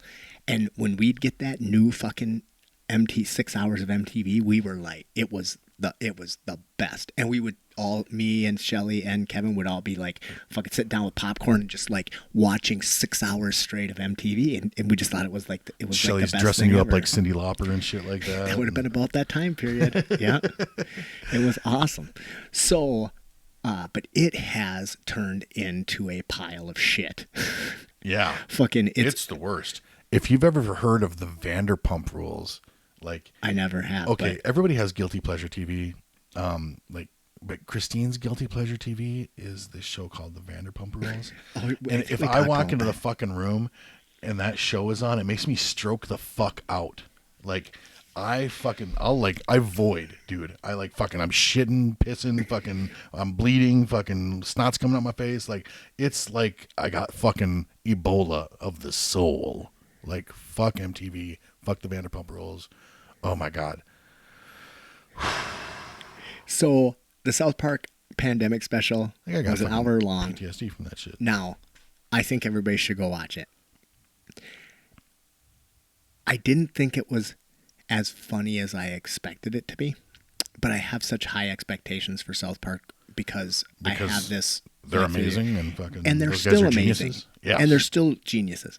The problem is I realize that we've gotten to the point where they can't really say anything that's actually shocking anymore. Like everything they've said everything that can be said.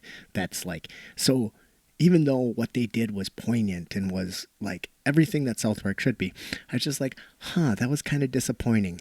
But now I've thought about it quite a bit, and I do think it was worth watching, and I just think everybody should check it out. I think they're almost done. I think this might be their last hurrah. Good for them. They've had Jesus Christ, 22 run. years or something like that. And I just saw Did you watch that documentary I told you? I did not. Oh, it's good. Yeah, 6 hours. Which I should, because God, I watched the fuck. It's like a half hour or something. But I saw a meme about this, and you remember when they went to like one of the big award shows, like the Grammys or something? They talk about it in the documentary. In those fucking gowns, in those like fucking evening gowns or whatever, and they're tripping balls. Yeah, too. and they were tripping their balls off, and all they would say when they'd be asked questions, they'd just be like, "Oh, it's such a lovely night. So glad to be here." Just like the canned shitty response, like any dumb fucking like any dumbass like wearing that dress. Their only rule was they didn't like whatever happens, don't mention the dress. Right, that was their only thing going in. Yeah, wouldn't even acknowledge it. Yep. So they're like, "Oh, God, those guys are the greatest." Oh, thank you. Like never mentioning that they are the bomb.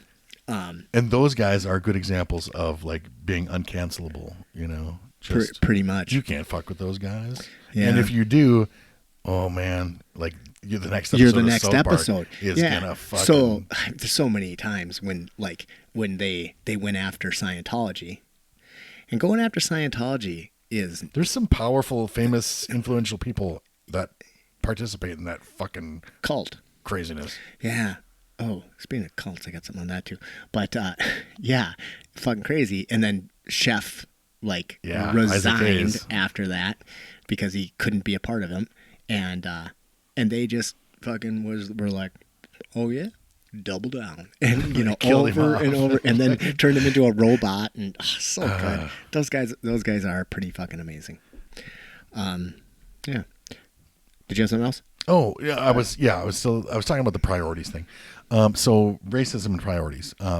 Maybe racism doesn't affect you personally, and you have it lower down on your list of priorities. All right, like I get that. I'm a civil rights voter. So like my list of priorities are different.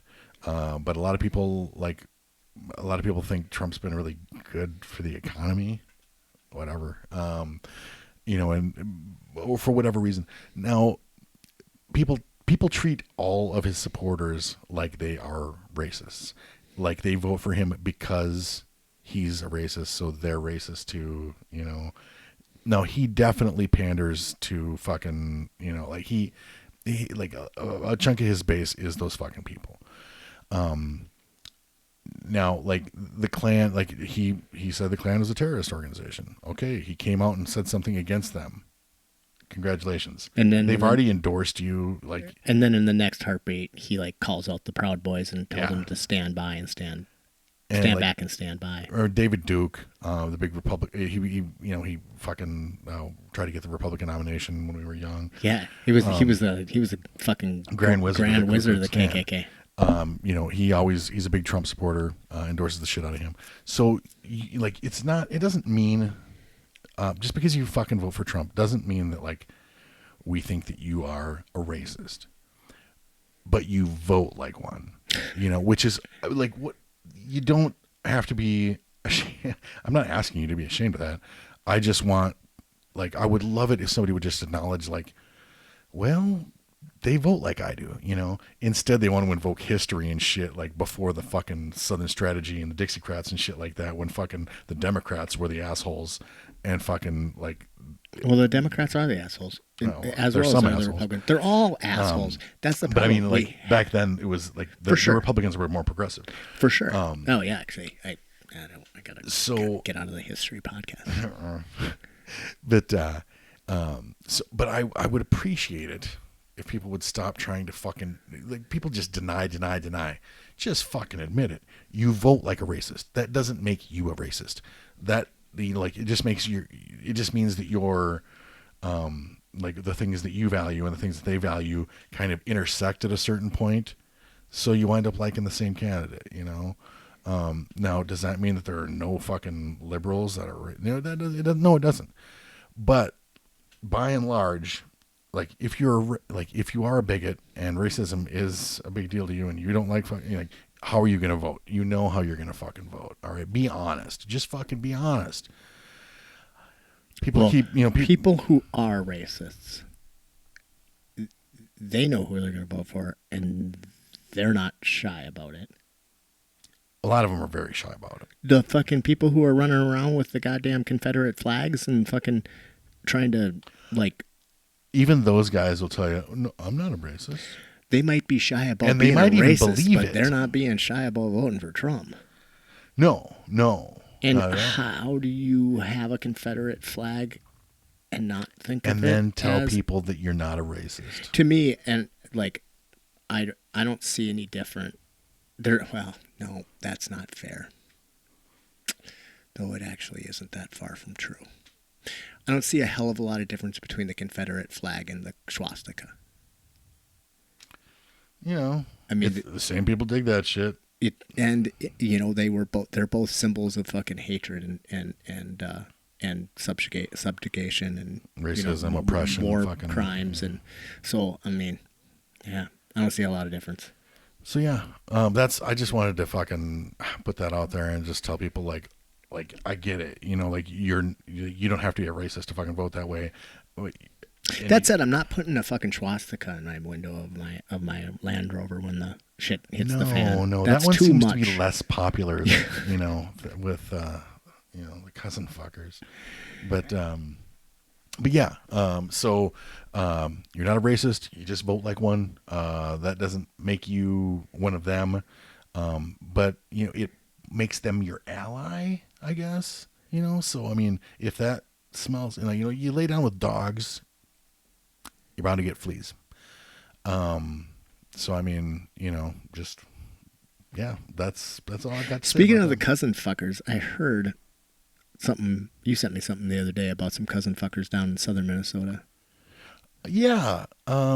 So, man, in the land of rocks and cows, embarrassing things happen.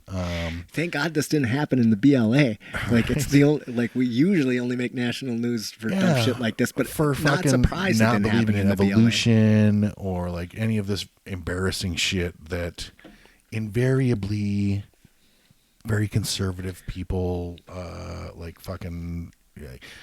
If you're not embarrassed by it, that's another thing. Yeah. What do we have? Shit, we had. Are you embarrassed by it? Because why do I talk to these people? Like, I talk to them like they watch this show. They fucking don't watch this show. They tuned out a while ago. Yeah.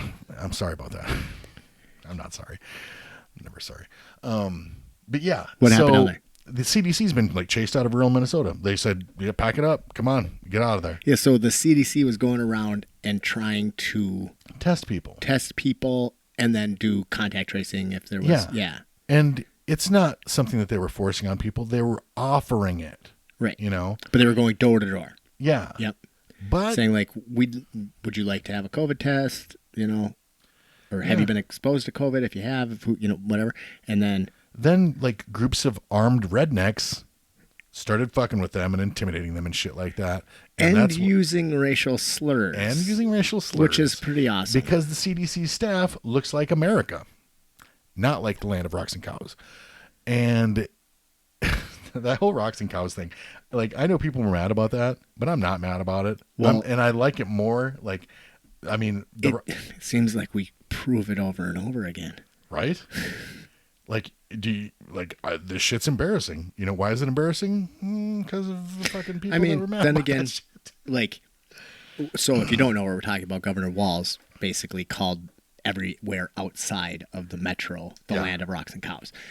And I do like Walz, and I think he's done a fairly good job during this whole thing. I'm a big fan. But to be fair, the Twin Cities has their fair share of problems too. Oh, absolutely. It was not a rural police officer who killed George Floyd, for example. That was one of the proud city's cops. So yep. So I mean, fucking Minneapolis isn't perfect. I prefer it up here with the cousin fuckers and the rocks and the cows. Yeah.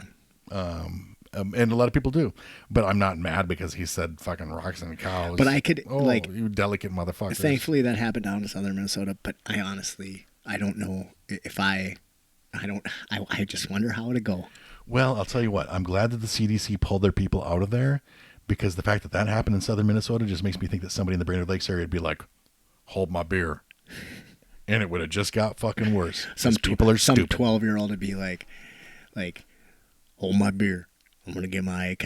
I got to go down there and shoot me something." Jesus Christ.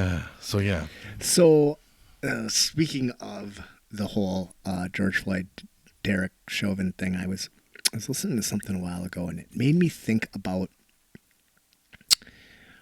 do you remember 9/11? Yeah. Two airplanes are flying into the Twin Amber Towers. is the color of her energy.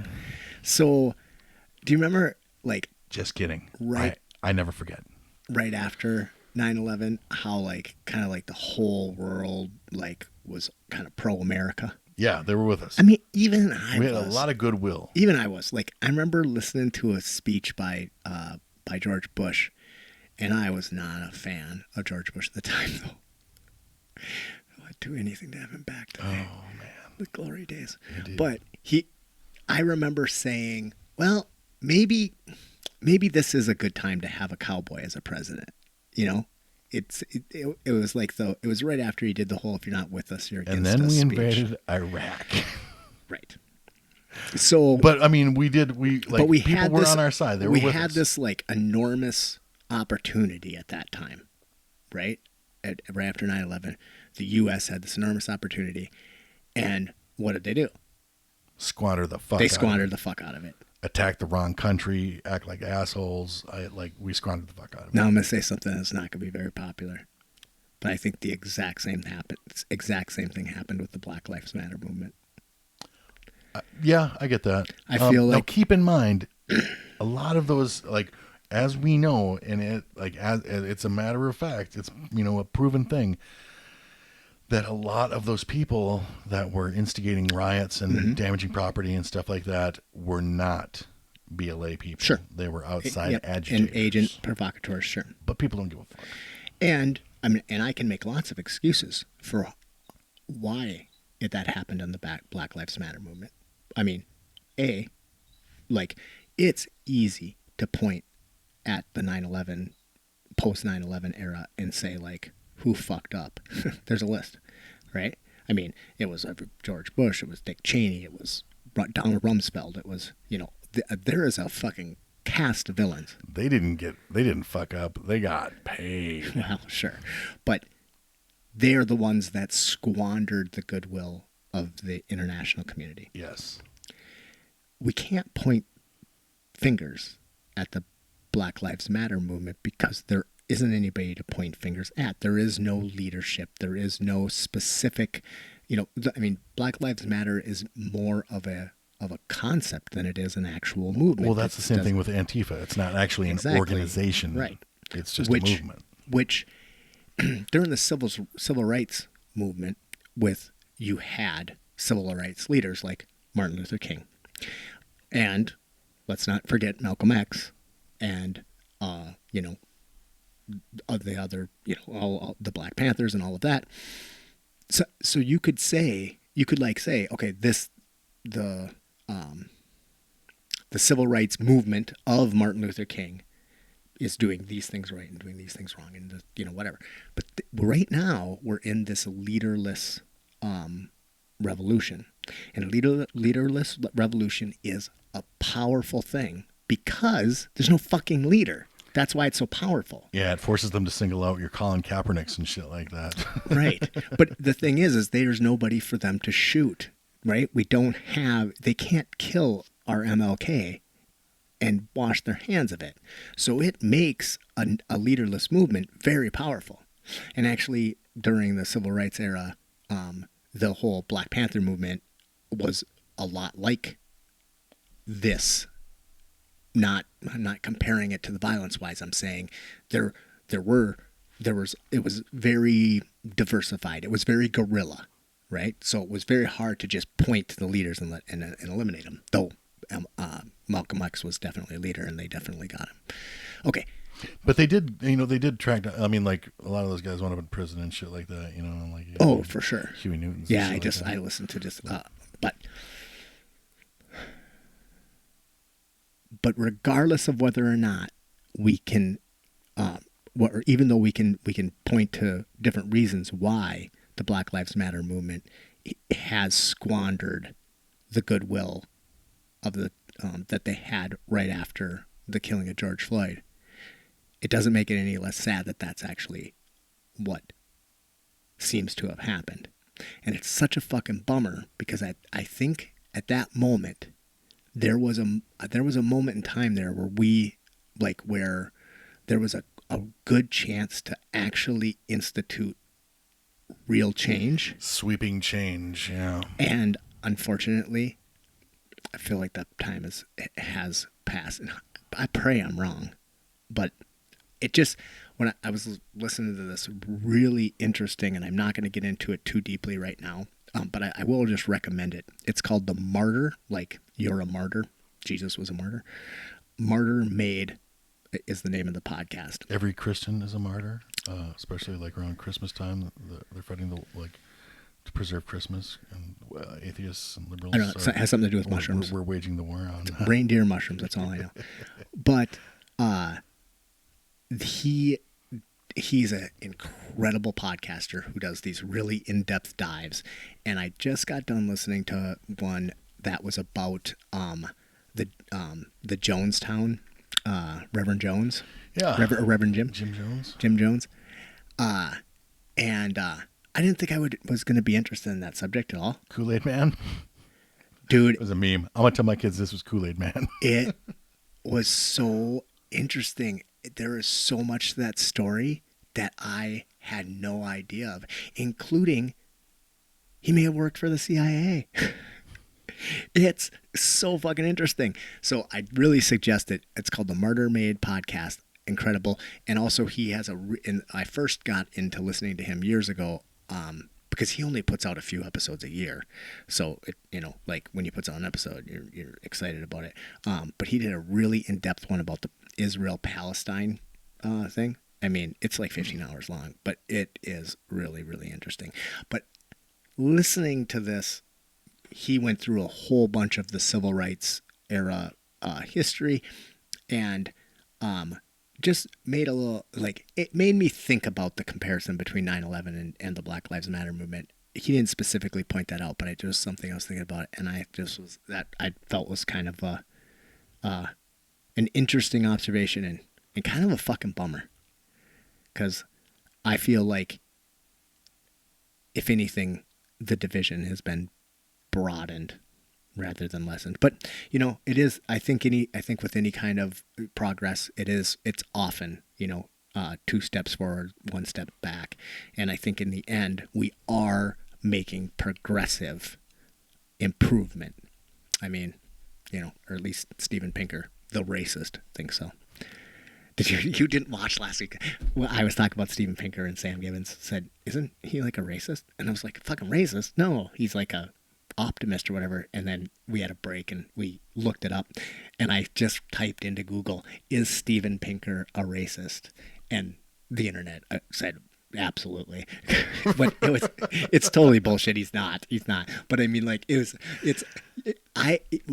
type in is Gandhi a racist into your Google toolbar, and you will find out he absolutely was. And then I needed to change a pace, right? Because that was a heavy fucking podcast. But I really want to talk. I really want to have another conversation with Brock, maybe on the air, but whatever. But about some of the being in a cult like stuff with the whole Jonestown thing. Because there was some amazing shit where I've seen some incredible parallels between him and Jared, and it's just like, holy shit. But I changed gears. I was listening to a podcast with Joe Rogan, and there's he had his guest on there, and I can't remember the guy's name because I can't say it. It's Brian, something like that. It's actually an alien name. I was going to go with Swahili, but whatever. No, it's alien. But he wrote a book called The Immortality Key. And his interview with Joe Rogan his conversation with Joe Rogan was fascinating and something that I've been super interested in for, quite some time. When we were talking about the alien thing, I was talking about how, like, after, the deluge, there was and we got just briefly into hallucinogens, right? And how they were permeated all of the, like, ancient cultures or whatever. Well, what this book is about is it traces the use of hallucinogens to modern Christianity. And it is fucking so fascinating and so mind-blowing. And this guy, he is he's actually a linguist. That's like where his background was. And he... No, if I called him a cunning linguist. Yeah.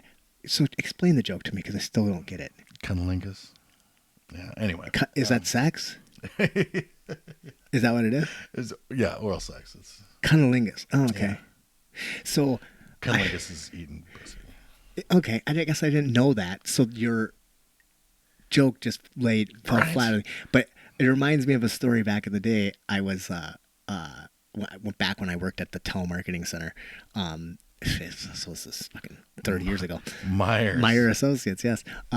One of my staff members was this really, really awesome singer, and she's going to be in a play, and then a couple of the other staff went, and they came back, and one of the people, we asked her how the show was, and she goes, "Oh, it was good, though I do think Kim's fellatio was a little off."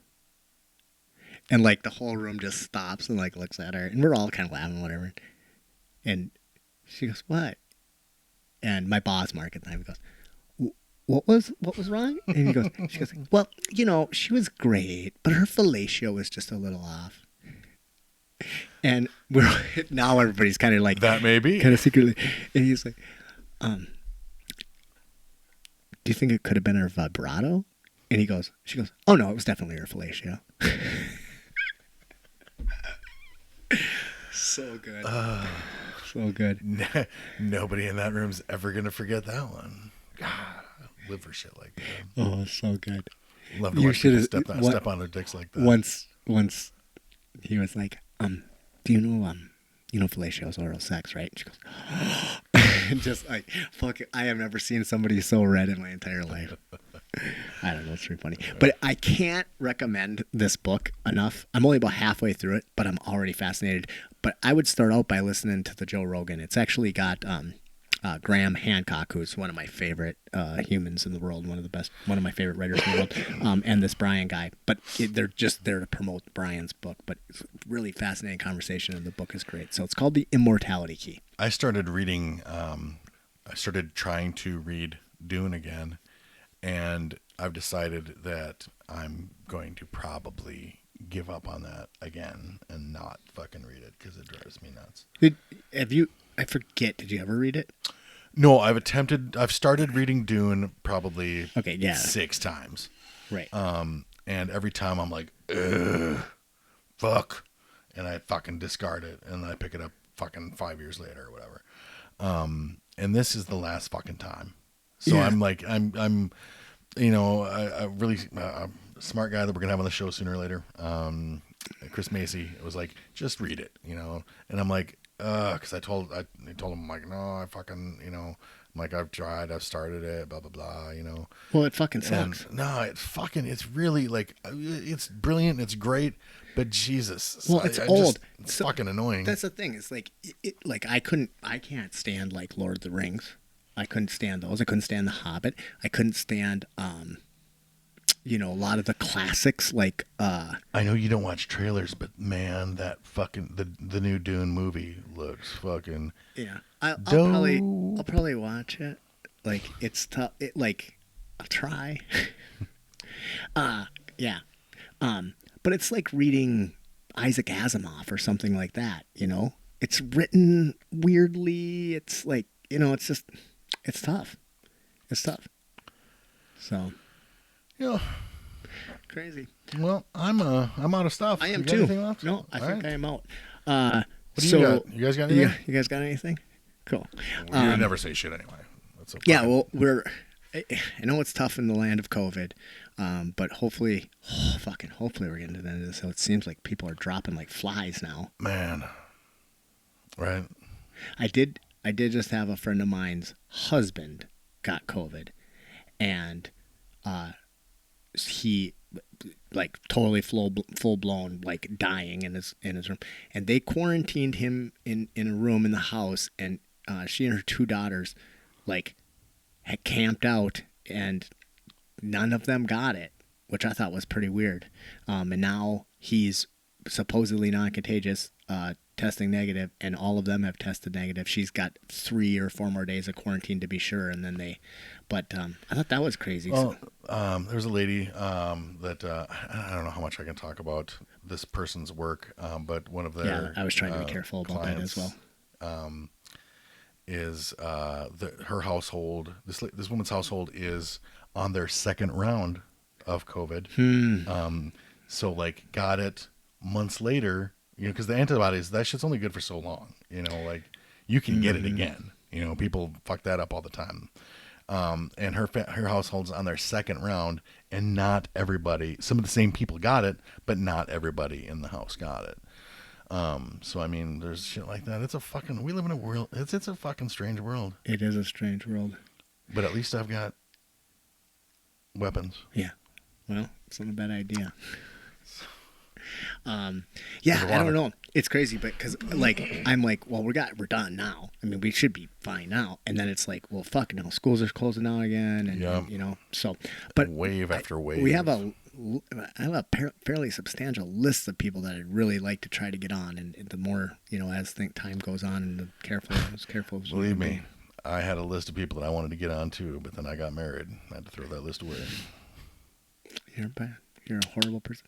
So, that Meta, I think she messaged you or something the other day, but she's been saying she'll say something like she thinks is wise, and then she'll say, "Now, boy, take your pants off." And I'm like, dude, you're fucking that all up. First of all, it's take your shirt off, girl.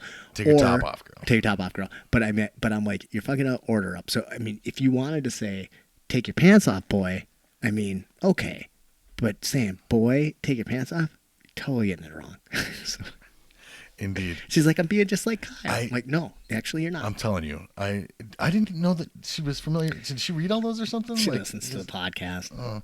Because they are all on my Facebook. They're all in my notes. They're out there. I really, so there's another project that I mean to get to, where I was going to commit them all to audio. I was going to just read them, but I don't know how to do that. So that's another thing. That and creating clips of the show. Yeah. So those two things are I should have brought one of these days we're not going to even do a fucking, I'll just come over on a random fucking day and you can show me how to Yeah. I was actually thinking about that, but I actually think that, you know what?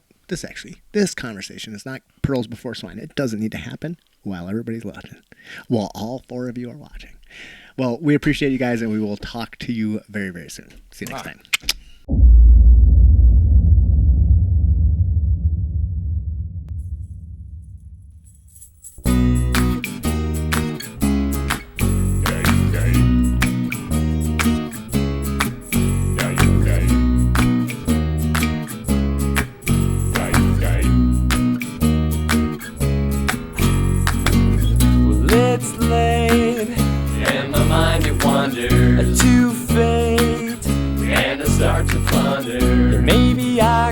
Try to change the world. Why can't I try to change the world? And maybe I'll find a cure for cancer. And maybe I'll be a famous actor. Anything to make me seem noble. Anything better than being normal. I like to save endangered animals, and I like to try to fix the ozone hole. Save the big redwood tree, but I think I'll just sit here and watch TV.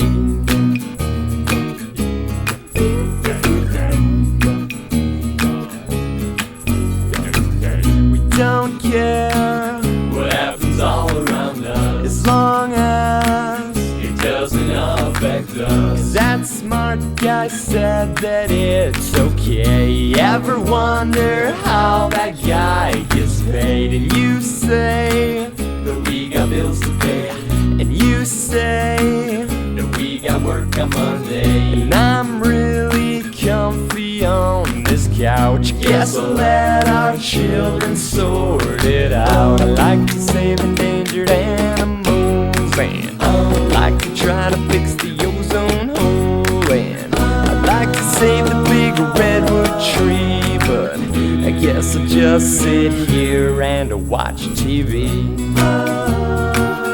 Just to watch TV.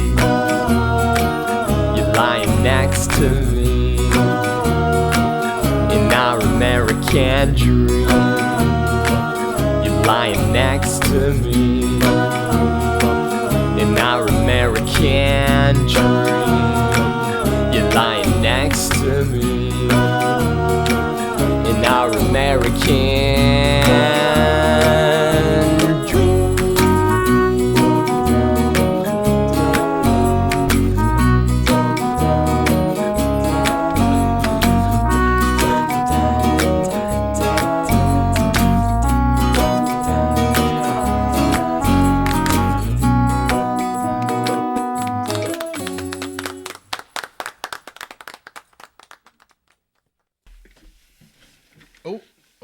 I got it. I'm ready. Kyle Amundsen.